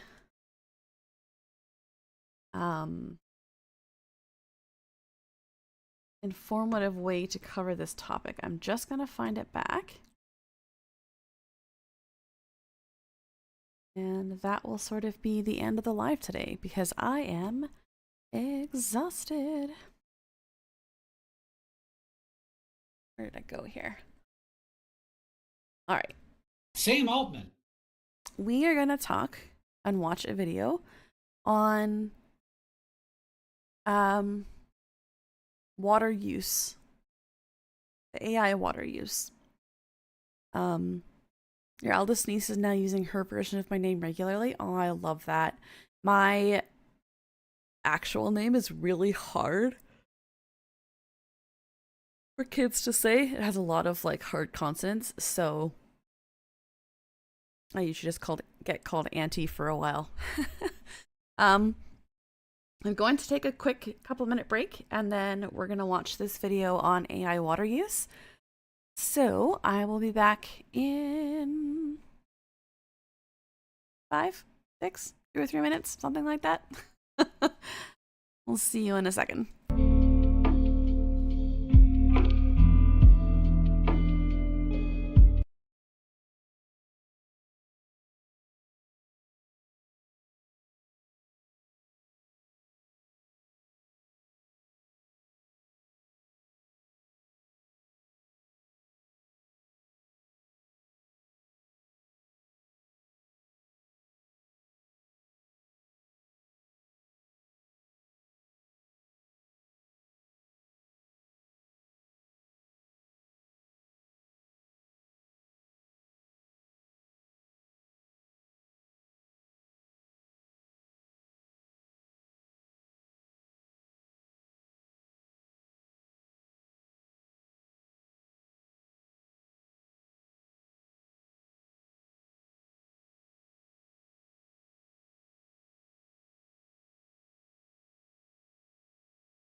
Of course, as soon as I go on break, we are visited by the wonderful Peacefire Now. If you guys do not know Peacefire Now, they are a fellow creator here on the platform, a fellow Canadian creator. Tomorrow and every Wednesday, they do something called W Wednesdays, where he gathers up all of the wins for the week. There's been some really big ones where we've had over 100 wins just in one video because sometimes we need some more positivity in the world. So if you're not following Peacefire Now, you definitely should be. Appreciate them on this show for sure. Something a little different to sort of end off the stream today. This is not my usual type of video, but I think it's an important conversation. And hello, Sudded Moose. Yes, that was the very first thing that we covered. We also watched the Rosemary Barton interview of Pierre Poilievre as well. Thanks, Peacefire. Now that means a lot.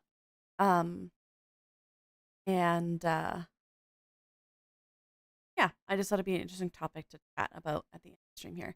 Your brother-in-law has one of those French first names. It's 2 first names, so my cousins called him Pimple for like 7 years. My hubby, his name is Matt, and he's trying so hard to get his nephews to call him Uncle Mop, because our oldest nephew, that's what he called him when he was really little, was Uncle Mop, and I think it's so fun. Okay, last little reminder about what we're doing this week. We are holding a mini subathon in that I'm going to try and stream every day, and we have a couple of incentives here. We've got 1 gifted sub here. Elemental gifted 5 subs and has an ornament on our Christmas tree. 10 gifted subs, and I will send you a Christmas card, whether by email or in snail mail. It's up to you.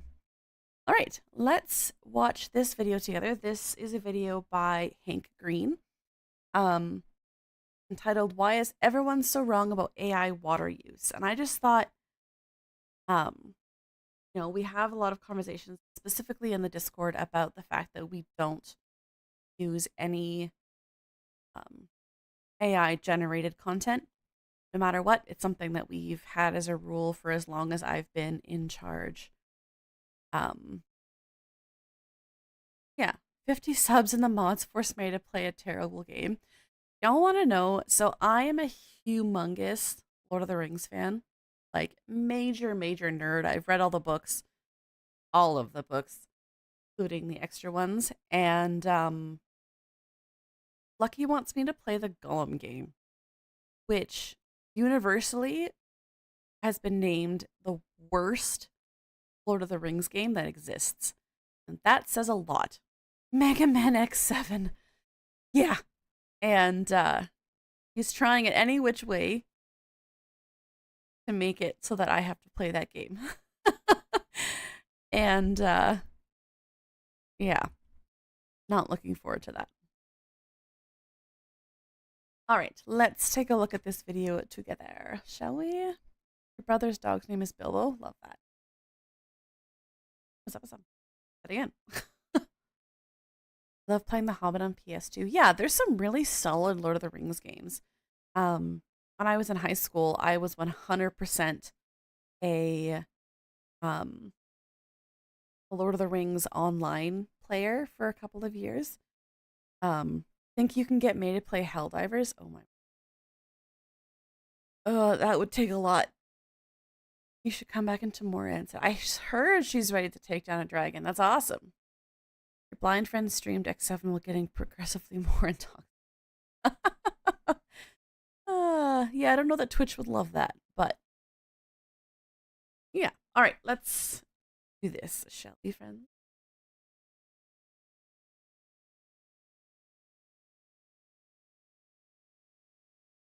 Hey, Anu. Fun fact, for those who didn't know, the animated Hobbit film was a Ghibli film. It was the old one. Okay. Also, hi, hello. Thank you, Moose. I was doing so well at making sure the sound was on until then. So close. Yeah, I know. If you do play the game, it would be funny to change your avatar to Tyrannical Gollum. That would be very funny. Oh my goodness. My wonderful artist friend would have a heyday with that. Yeah, Fierce Tuskers, don't worry. They cover both sides of those that are okay with the AI water usage and those that are not. So, could swap the faceplate for a poorly cropped Gollum 100%. There's another game I propose, so it's something nobody here is ready to experience. Get which one that is. Is it that horrific horror game that nobody should have seen at all anyway? I can't remember. Oh, yes. Yeah. Dudes. Hey, Ayla. How's it going, friend? Yeah, I think tomorrow we'll try and finish up the lake game that we started yesterday. But yeah. Sam Altman says that the average ChatGPT query uses around 0.000085 gallons of water, or roughly 1/15 of a teaspoon. But then at the same time, somehow a Morgan Stanley projection predicted annual water use for cooling and electricity generation by AI data centers could reach around 1,000 billion liters by 2028. That's the streamer named Enemy Charlie, who did a Bikini Golem stream. Oh my word. Sounds awful. trillion liters, an 11-fold increase from 2024 estimates. AI water use is extremely easy to mislead people about for a few different reasons. And one of them is that the average American has not updated their understanding of what water use is since they were in elementary school. And this is fine. We don't all need to understand this stuff, but then it gets dragged into the discourse, and of course we all talk out of our asses while experts rub their temples from the sidelines. So look, as far as I can tell, though OpenAI does not let people inspect the sources of their data, both of these numbers are true. 1/15 of a teaspoon per query and 1 trillion liters of water per year by 2028. And you might think, okay, well, Morgan Stanley must just be imagining a future where there's a tremendous number of queries, but no. Anyone hearing a plea? No, I haven't. Actually, no matter how you multiply 1/15 of a teaspoon, you're never going to get anywhere close to 1 trillion liters of water use. The thing is, water consumption analysis, indeed any resource consumption analysis for an industry or a product or a conversation with a chatbot, is really tricky to do. There are multiple fields of economics and science devoted to this. If you're going to try and package that up into some nice, neat numbers that the average person will understand, you're going to be fudging a lot of stuff. So this seems like a good time to actually get into why it's so hard. But first, this video is brought to you by a little outfit called Ground News. Ground News is a website. How many of you have heard about the water use? My mic is not picking me up for some reason. You know, I've heard the whole, it only takes whatever of a teaspoon to make an inquiry, which sure. However, the problem is that in order for ChatGPT to answer that inquiry, the amount of processing that has to happen in the background beforehand is what is using up all the water, essentially is what he's saying. An app that pulls coverage of the same story from tons of different outlets from all over the political spectrum and all over the world. And they show you the differences in headline language, in political leaning, in factuality, even who owns the outlet. And that transparency can make it much harder for any one narrative to quietly settle into your head unchecked. I'm sure you're going to be shocked to hear this, but I believe this is a better way to get the news than just letting whatever is the most inflammatory thing that is getting the most clicks and reshares and being amplified by algorithms be the thing that enters your brain. And weirdly, as I'm recording this, like I'm about to upload this video today, there is a news story about Trump and AI regulation. Trump says he will sign an executive order this week.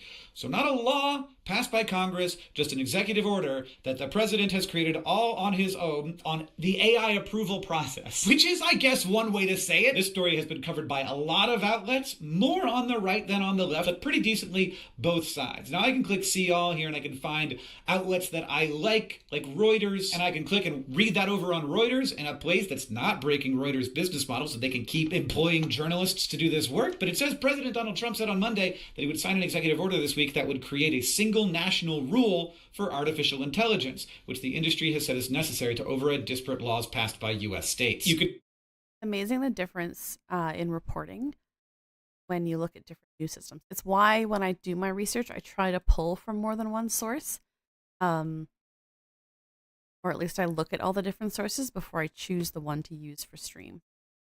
See, one way of interpreting this, Trump says that he will sign executive order blocking state AI regulations despite safety fears. And you can see a version of this from the right. Trump to issue one rule book AI executive order after Congress fails to curb bad actor states. So it's the fault of Congress here. So that's the kind of thing where you could see a very different version of reality depending on what your news budget looks like. And also, honestly, I'm not sure without using regular news if I would have heard about this at all. And you can subscribe to get 40% off the Vantage plan using the QR code that's that's been on the screen the whole time, or by using my link, which is ground.news/Hank, which you can also click in the description. So, why do data centers use water at all? So the actual computer chips that do the processing for AI get hot when they run, but also they don't work as well when they get too hot. So you gotta cool everything down so that everything runs optimally and the chips have their optimal lifespan, and you're optimizing everything.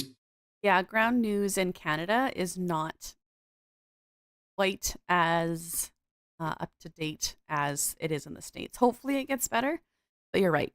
They aren't super up to snuff yet. So you get like the most processing power per unit of dollars you spend. Part of that is cooling everything down. And one of the most efficient ways to do that is with water. Many facilities use evaporative cooling, where they literally turn clean water into water vapor, and that water vapor carries the heat away. It's warmer, and it's taking the heat away. Good! Now, that's not the only way you do it. Some sites recycle water, or they use non-potable water, so water that's come out of a sewage treatment plant that you couldn't drink. But most of them still rely on fresh municipal water, the same water that a water company would be delivering to you, they are delivering to them. And this is important. So, a couple different ways that they use water. One of them is they use the same water and recycle. Another is to use non-potable water, the water that we can't drink. And the last one is to use the water that we use municipally. Hi, Vapor. I know I really want a long nap today, so I'm trying to stream earlier so I can have a nap and hopefully protect my body from all of the terrible viruses that are going around right now. Important because municipal water is a kind of water. And yes, there are many different kinds of water, and the differences matter. Because look, no one's destroying the water here. The water that evaporates, it's just gonna fall down somewhere else eventually. But it does evaporate. It does go away. It is used up. And this is generally clean water that could be used for something else. It's been processed to be clean enough to drink and delivered using the same infrastructure as the rest of the city. And all that processing and all that infrastructure costs money, and it can't handle an infinite amount of water going through the system. This is industrial water use, but it's usually the most industrial water for a paper mill or a steel plant is self-supplied, not municipal, but data centers are mostly municipal for now. Who knows what the future is? Same water as everything else. It's the municipal water. Now, OpenAI did not release information on where the water use figures come from, but I can make some guesses. First, Sam is talking about the water use per query. But importantly, different queries work different ways with AI, and many queries will actually result in multiple queries you never even see. This is something Sam Altman knows, but it's not something that most people know. Behind the scenes, when you ask GPT-5 a question, it frequently thinks. They call this reasoning models, and it thinks by preparing and sending out other queries, and then reading the results of those queries, and then sending out more queries, and then maybe it might spur a search of the... Taking a drink of some tea.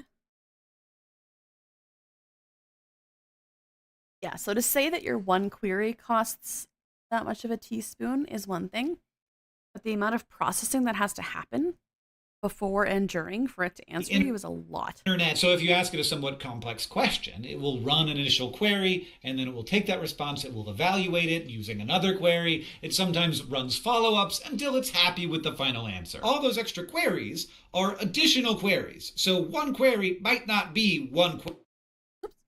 Sometimes it is, but sometimes it's a bunch. So this in itself might multiply this 1/15 of a teaspoon by 15. I don't know, of course, because OpenAI doesn't share any of this information. But even in that situation, it's still just a teaspoon. I drink teaspoons all day long. That's, for me, not really the lie in Sam's lie here. And I am going to call it a lie because I think it is. The actual lie is that it is only counting the water used during the part of the life cycle when you're actually querying the chatbot, not all of the other parts of the process that are necessary for this system to exist. This is the big difference between Morgan Stanley's analysis and Sam Altman's. There are a lot of other parts of this process that are not the final step of the consumer querying the chatbot. And you've probably thought of one of them, but you probably haven't thought of the biggest one. And I want to do a test right now and find out if I'm right. So if you thought of one place where the chatbot is using water that isn't the query, you probably thought of the training. The thing about these systems is that the training never really stops, even while we're using one model like GPT-5, which is actually a bunch of models all stuck together. OpenAI and its competitors are constantly training newer, bigger versions that no one can use yet. And to create these models, like the system runs for weeks or months on enormous clusters of GPUs, burning through electricity and water for cooling. It's not really fair to treat that training footprint as separate from every conversation you have with the model. The conversation could not happen without the training. So if you wanted to be honest, you got to make some choices. So probably you would want to spread the water used to train all of the models in GPT-5 and spread it across every query people make. Problem here is, no one knows how to do that accurately because OpenAI doesn't share this information. And again,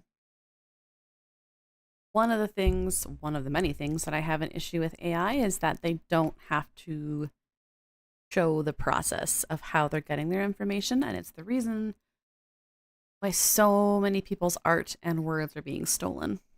This is part of why it is so easy to get numbers that are both fairly correct and very different from each other. And part of why it's so easy to lie about this, from either direction, by the way. Like, you could include every training that has ever happened leading up to GPT-5, since certainly GPT-5 would not have been possible without those training events. Or you could just include the training of the models that are part of GPT-5.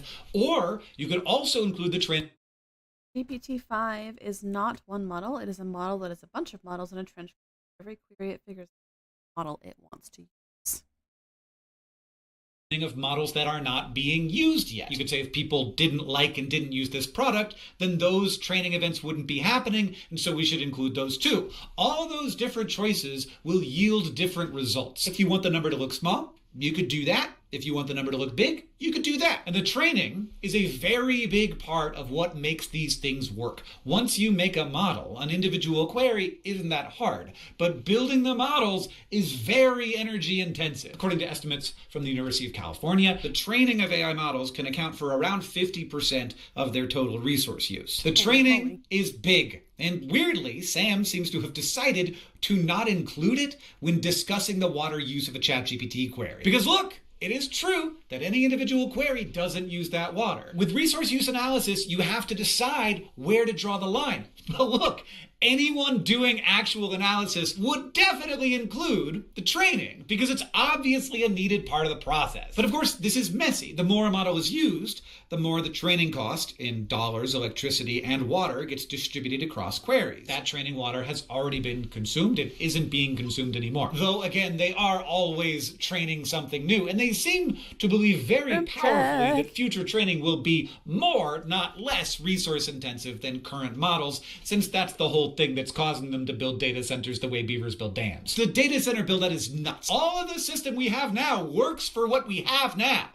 This is all built out for something bigger and better that we assume will materialize. This is a different conversation. Microsoft and Google and Amazon alone are collectively spending more than $100 billion a year on new data centers. I don't know if we could get into our heads how much money that is. But now it's so much money. It's so much money.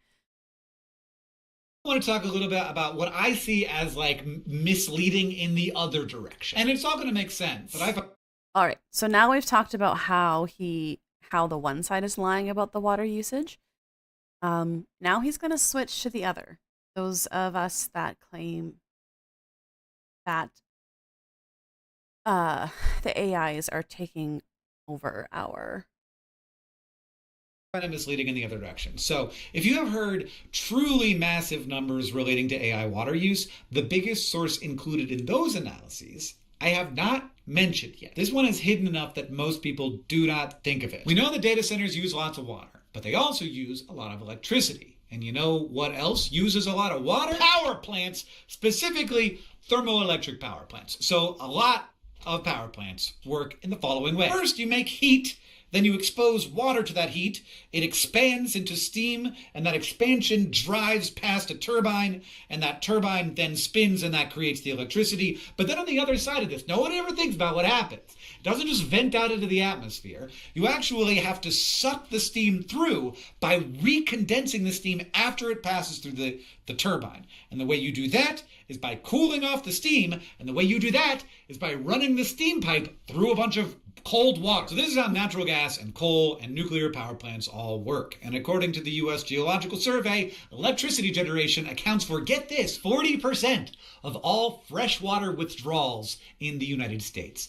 Now this is confusing though, because the power plants then just put a lot, not all, but a lot of that water back. So a lot of this water is intake and then return. And also, importantly, none of this is municipal water. It has not gone through the process to make it safe to drink. It is not being piped through a municipal water system that would need to scale up to manage this massive need. It is not sent to a sewage treatment plant. It is usually taken directly from a river, a lake, or the ocean, and then released back into that river, lake, or ocean. So some water will be lost to evaporation in this process. I wish I had the number in front of me. Hank from the future here. It's about 2 to 3%. So this is the water that people are sometimes counting if they want AI water use to look really massive. They are looking at the mix of power that AI data centers are using.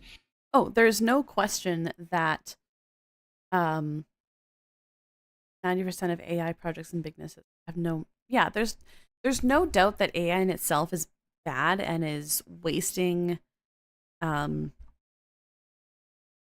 creativity and your own thoughts.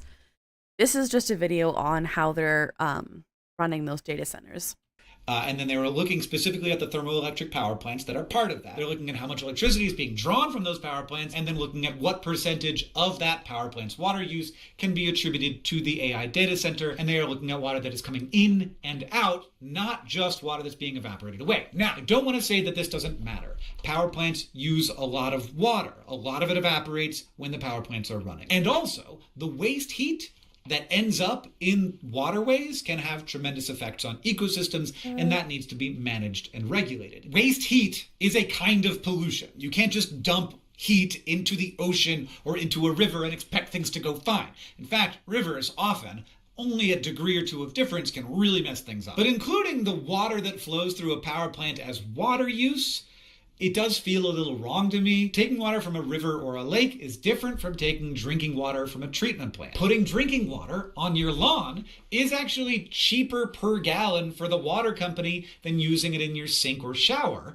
because it doesn't need to go through the wastewater treatment process. One kind of use is different from other kinds of use. But of course, even though municipal water and industrial water are not the same thing, that does not mean that water is like unlimited. Every place has a finite hydrological budget, a certain amount of water that can be pulled from rivers, lakes, reservoirs, or aquifers without causing real harm. You could shift where the strain shows up, because maybe it's in municipal treatment capacity, but maybe it's in an overdrawn aquifer, or maybe it's in a river whose temperature or flow is already stressed. But you cannot escape the fact that water is locally limited. A data center drawing from a lake is not competing with households for tap water, but it is drawing from the same watershed. And in a lot of places, that watershed is already fully allocated, but in a lot of places, that's not the case. So the question isn't just what kind of water is it using, it is also, does this place actually have the water to spare? Some places do, some places do not. And this is usually what we picture when we talk about saving water, a finite pool of usable water in a particular place. And that's part of the story, but not the only part, because what kind of water you need can matter just as much, if not more, as how much there is. A great example of this, a lot of water is actually used to make the chips that run AI data centers, like those NVIDIA GPUs. A huge amount of water is necessary for the creation of those, and that is part of the life cycle. Now, when you compare that to the water used for cooling, it's very small, but it's a different kind of water. It's not just not lake water. This has to be ultra pure water that has like nothing in it. It's like extremely distilled to make sure that there's nothing in it that could possibly mess up the chips. So it's a very small fraction of the amount of water used in the process of AI existing. But that water is harder to produce than drinking water. It requires way more energy to produce than drinking water. And that's not something that like anybody needs to know unless they're experts working on this problem. Now, most of the water used to cool data centers also doesn't go to sewage treatment plants, just like irrigating your lawn. That water doesn't go to sewage treatment plants. Most of it gets evaporated away, but a fair portion actually does end up going to treatment, because once a lot of water evaporates away, minerals don't evaporate away and they start to build up, and then that has to be like blown out before it starts to create a problem for the evaporators. And that has to go somewhere to get treated. In fact, it sometimes needs special treatment because the minerals that are left behind can make it acidic, and you don't want to release a bunch of acid into a river. My point here overall is that this is complex. And that means to me two things. One, it's really easy to mislead about it. It's easy to misrepresent by leaving out training and making the water use seem really small. It's easy to misrepresent by including water flowing through a power plant to make water use seem even bigger than it is. But the second thing that I hope you walk away from this video with is that, like, I know next to nothing about this. Like, I have a master's degree in environmental studies that's old, by the way, is pre-AI. So I have, like, some basis from which to start doing the research necessary that I did to write this video. But I still know. Can you imagine? I mean, this is a horrifying thought, but one day the next generation, we're going to be like, we lived before ChatGPT and all of the AI stuff. Basically nothing. Like, if an expert watches this video, they're going to see a ton of holes in it. They're going to be like, that thing's kind of wrong, and like, oh, we forgot about this. Like, this is the reason why expertise is so important, because the discourse is terrible at expertise. But there are people who are actually involved in... I love that. Discourse is terrible at expertise. It's true. Hey, Aglelix. I exist from the time before the Torment Nexus. And I remember the dial-up sound. I do.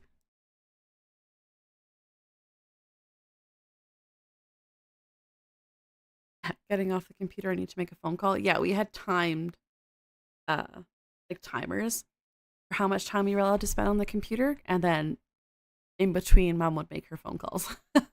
In this conservation, who are actually involved in trying to like mitigate this, to decrease the water use, and they are aware that AI is just one of many industrial uses of municipal water, and that is very different from water evaporating at a power plant that isn't coming from municipal water. So here's the crazy part, because any resource manager will tell you that use is one part of the story, and often the smaller part of the story. What matters most is where you're using it, the context around the use. A bunch of data centers in the desert is a totally different game than a bunch in the Pacific Northwest. Water is not like electrons. It is hard to move around. If you use water where it's scarce, it matters a lot more than if you use it where it's plentiful. And it also matters how you respond to that. When you build a data center in the desert, do you make sure you're running your cooling with non-potable water from a treatment plant? Is that taking away from water that would normally be used for turf irrigation? And now the turf is being irrigated by municipal water? Or maybe you're responding by building systems that recycle the water. Or maybe you're responding by using air cooling, which might use more electricity.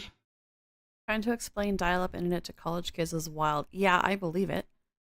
I believe it. But that's fine if there's a lot of solar nearby. To wrap this up, let me hit you with something that is very, very weird. AI data centers are going to use a lot of water, but they...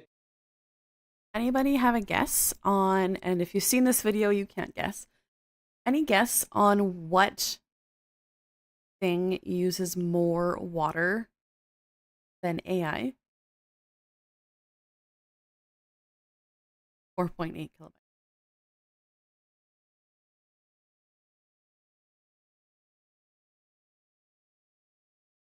Alfalfa.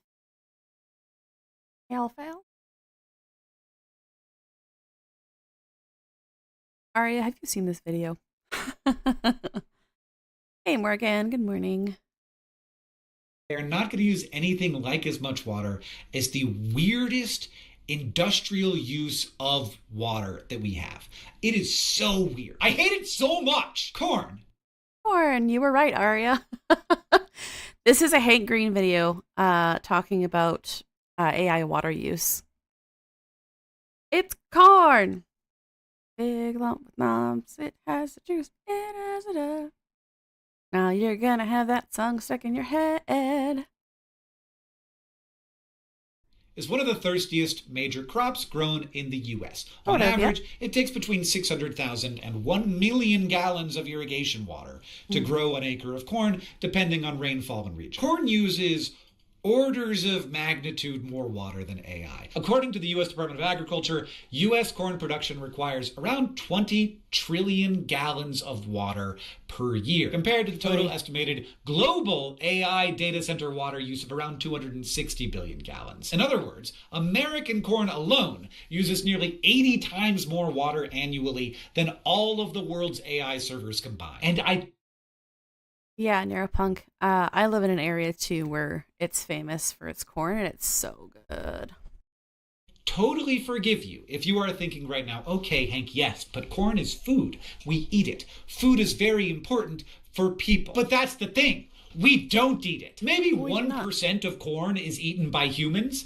A lot of it is eaten by livestock. But 40% of it is burned in our cars and trucks. That acre of corn that evaporated 1 million gallons of irrigation water will get you roughly 500 gallons of ethanol. So before we even talk about processing, every gallon of ethanol already carries an irrigation footprint of around 1,500 gallons of water. Extend that to 40% of the U.S. corn crop, and yeah, it is tens of trillions of gallons of water being evaporated by corn so that we can burn it to move our cars and trucks around. But also, take a step down, there are different kinds of water, and this is not municipal water. But if the water passing through a power plant counts as water use, then I think it's fair to say this does as well. And also, you want to know what definitely uses municipal water? The trillions of gallons of water that we use to irrigate our lawn every year. I find this all very interesting. When we talk about water use, it makes sense that you and I don't have a deep understanding of all of this complexity. You do not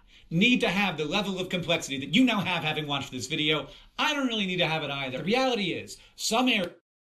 At least in Canada, the average ethanol is 15. Yeah, that's fair. Areas are right up against their hydrological budgets. They can't have new uses. Others have room. Some uses, like irrigating the entire corn belt, involve staggering amounts of water that we've just learned to see as normal. And I get why people jump on AI water use. Wasting water feels immoral. We are told our whole lives to turn off that sink while we brush, and that feels so inconsequential next to industrial use, and industrial use honestly feels inconsequential next to agricultural use. In specific places that are up against their hydrological budgets, it can absolutely make sense to not add new use and to save every bit we can. Building a water-cooled data center in Tucson is just very dumb. It's a bad idea. It's dumb as shit. But on the whole, I think there are people who understand these systems much better than I do, who will be working on the resource planning and doing an okay job of it, and with water use specifically. Now, it's going to be a big deal in some areas. I don't want to say it's never going to be a big deal. I don't want people to come for me. Even under the maximalist goals of AI companies, the projected increase in water use is small compared to what cities and industries already use. What I am much more worried about is that the projected increase in power demand is not small. It is an order of magnitude larger in like the percent of existing infrastructure. Just because, you know, let's be clear here, the amount of water that they use is a problem, but that's not the only problem. That's going to hit our carbon budgets, and it's going to hit our wallets. I think this is a bigger deal politically. I think it's a bigger deal environmentally. That's where I am more focused personally. Like, maybe water use feels more salient because it feels worse to waste water. But in terms of actual impact, on average, I think that the power is going to be the bigger deal. But it's also very hard to compare them, right? Because, like, river health has very little to do with your power bill. Like, those things are very separate problems from each other. But honestly, even more than either of these things, I remain really unconvinced that these planned build-outs are actually going to happen. And if they don't, we've got this other set of very big problems. Like, if we've spent like $1 trillion on NVIDIA chips, and it turns out the compute isn't needed because more compute doesn't actually improve these systems as much as advertised, or because environmental or political constraints slow everything down, then my bigger concern is that we will have swallowed a story that is, I don't know, like, exciting and compelling. Like, I don't want to say these technologies aren't interesting, but like, maybe not as immediately world-changing as the billionaires racing each other around seem to think. And if we have bet like a fairly large percentage of the S&P 500 and also quite a bit of our current economic growth on this future that just doesn't materialize immediately, even if it does eventually, but not immediately. My biggest concern, is this bubble popping. I am worried about that. I think that our entire economy is being wagered by not very many people making very strange choices based on an imagining of the future that is honestly, I don't think likely to occur, which is not the topic of the video, but I ended up here anyway because I started talking about what I'm most worried about. Like, I can't predict the future. No one can predict the future. As Cory Doctorow likes to say, I love this. If you could predict the future, it would mean that we have no agency, and what a terrible outcome that would be. We do have agency. We can affect these things. I remain fairly unconvinced that people are going to continue inviting giant machines that raise their electricity bills while eating jobs into their communities. There seems to be a great deal of debate over whether these tools are actually that useful. Taking a sip of tea. At all, which I can't find a place in. Like, I just simply don't know. But we cannot predict the future. We cannot even apparently agree upon the present. But yes, in conclusion, resource analysis is complex, the incentives are weird, and we have a very long history of underestimating how dumb corn ethanol is. And all of that combined means that it is very easy to lie about AI water use. Thank you for coming to my TED Talk. Goodbye. Goodbye. All right. Hey! Thank you, Faya, for the gifted sub. I appreciate you so very much. Let us put another hippo on our Christmas tree.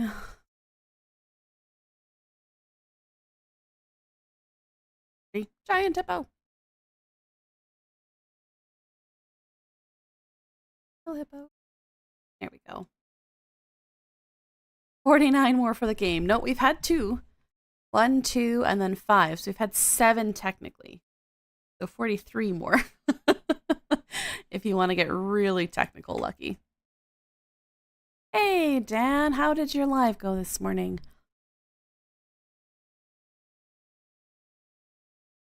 Also, as I was loading up that video to watch, this was in my recommended videos because it's from your live this morning. You were live, right? I saw you, I think. This video showed up in my things to watch next, and I was like, AI-powered home appliances. You're still alive, you are correct. Home tech has come a long way with AI-powered devices like Alexa terrifying. becoming the personal assistants that a lot of people depend on every single day. Joining us this morning with tips and tricks that make the devices even more helpful during the holiday rush is tech and digital lifestyle expert Andy Berard. Good morning, Andy. Good morning. I don't want it either. Finish building the Many Knights Castle was your 3rd LEGO stream. Fun. Thank you so much for coming in and talking us through all of this technology, because although it's really helpful, it can also be really confusing for a lot of people. Yes, Olafin, I did hear that. The fact that they can use targeted ads to send to your fridges is effed up beyond belief. Like, I hate it. So tell us, how is Alexa Plus different from the different Alexa, the original one? Well, we live in this AI world now. And so Alexa Plus is an AI-powered voice assistant, which is why they call it Alexa Plus. So if you remember with the old Alexa, every time you wanted to converse with her, you would have to say the wake word, Alexa. So you couldn't really have a conversation, whereas this one is more conversational. And Shockingly enough, I wasn't really worried about whether or not Alexa was having a conversation with me. If I say, hey Google, all I want to know is what the weather is. And Canada is the first country outside the US to get Alexa, so they Canadianized her, so she understands all of our Canadian references as well. So she knows elbows up and all She knows that. hockey, she knows all lingo. that. She knows elbows up. Yeah, that's the most important Canadianism for sure. Tim Hortons. She knows everything that, you know, in maple syrup, everything. Well, let's put her to the test because I think this is going to entice a lot of folks. So can we ask her something about a Canadian chain or Canadian product? Sure, let's do it. So I'm just going to turn her on. Go ahead. Alexa, what's your go-to order at Tim Hortons, and keep your answer short? I'd go with a double-double, 2 cream, 2 sugar. Can't actually drink it, but it's the most Canadian thing ever, and I love being part of the culture. Oh, I don't like it. I just want Google to shut up when the timer I set goes off. Yeah, that's fair. You tell us now, Andy, how can Alexa Plus help us or a typical family in their everyday life? Obviously, it's super important that she has all this knowledge, but how can you use that in your lifestyle? Well, to use Alexa Plus. Yes, Guernsey, and that is the thing. All of that water usage and all of that electricity usage, so that people can ask Alexa what their Tim Hortons order is. First, you're going to need an Echo device, whether it's a smart speaker or I always recommend getting a smart display because when you have a smart display, you can have the family calendar on there. Okay, so let's talk about how she's useful during the holiday. You know what else you can have? A calendar on your wall that you can write on. I don't need to talk to Alexa. I'll have conversations out loud to myself the way God intended. What would you use something like Alexa for when it comes to all that holiday stress? Well, I'm a last minute kind of shopper, so I use Alexa now for gift ideas. So, you know, we can ask her right now. Okay, if you let's want do it. Hey. Alexa, I'm looking. Little bit delayed, but there's a hype train. No, we don't need electricity, just waste natural resources. Yeah. This whole video is just terrifying to me. For some gift ideas for my nieces, and they're age 9 and 12. What do you recommend? The top pick is a friendship bracelet making kit. Great for both ages, and they can make them together. There's also a fairy magic potion kit, joke books, a mini karaoke machine, and science experiment kits. So the more that you... Yikes. Hey, thank you, friend. That is 5 in total, which means that you get your own ornament. I just have to grab. Are you okay? Christmas gram. What's a Christmas gram? I want one.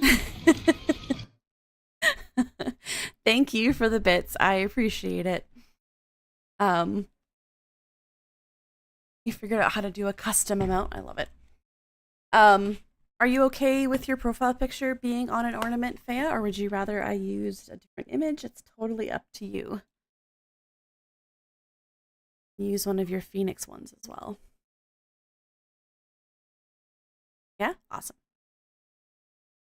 Awesome.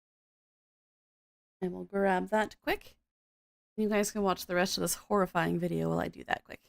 Talk to her, the more she's going to know about it, and then the more she'll be able to help you. And so in the Alexa app, you can set up family profiles for yourself and for the kids. And she can recognize by your voice who she's talking to. Well, Andy, just really quickly here, what about for people who are concerned about privacy? If she's always listening to your conversations, how do you kind of talk people into that? Yes, great question. You can go inside the Alexa app and then look at all your previous conversations. You can delete it. If you just want to erase that one conversation you had that day, you can do that, or all of it. So Amazon gives you a lot of flexibility when it comes to privacy because they know a lot of people are going to have concerns with this. But again, the more that you interact with her, it's like a butler. The butler would know all of your tastes and your preferences.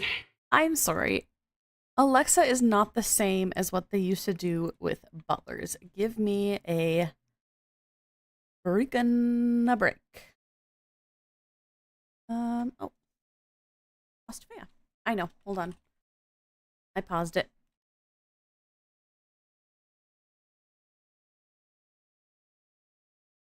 There we go.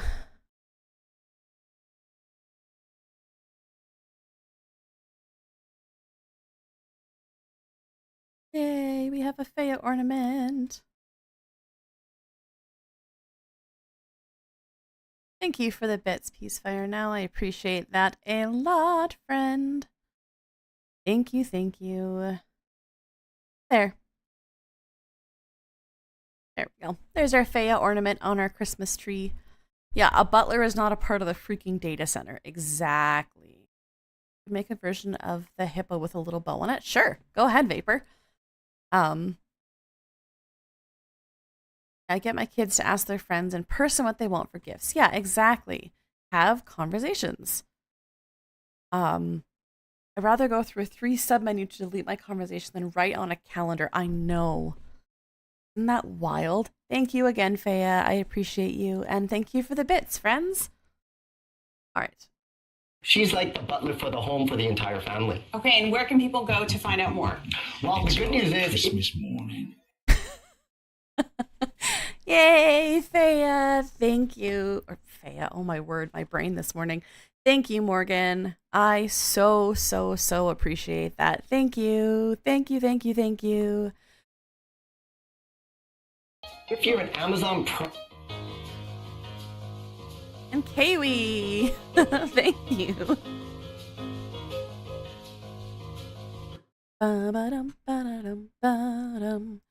Two-headed moose. All right, I'm going to play this. I'm going to grab another hippo. And then we will make a Morgan ornament. Giant hippo. Oops. A Morgament? Morganament? Here, let's make sure. Ornament. Thank you, guys. We're at a hype train, level 4. There we go. Morganament.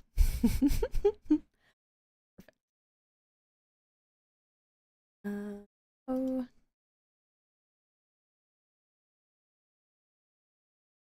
Get your adorable. All the potatoes. Oh, kiddos, school is calling. I will be back in just a moment. Hold on. Adorable. All the potatoes. Oh, kiddos, school is calling.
Yes, indeed. That was a phone call from my daughter. I said this at the beginning of stream. She has 16 kids in her class. 6 of them made it today because the stomach bug's going around, and she just called to say that I need to come and pick her up. So I am obviously going to go do that. Thank you again for the gifted subs and the bits. I appreciate you all so very much. Thanks for being here this morning. And depending on how this afternoon goes, we'll see if we are going to make it for a stream tomorrow. Yeah, that's okay. If she's not feeling super great, I feel like we're probably going to be doing a nap together. And that's okay. But yeah. Pretty upset. She's like, Mom, I'm sorry, but I don't feel good. I'm like, oh, honey. Okay. I am just setting this up so I can out to the majority report for today. Again, thank you for being here. Give hugs to your loved ones, take lots of vitamin C, sit out in the sunshine, and have a great rest of your Tuesday. Love you guys. Goodbye.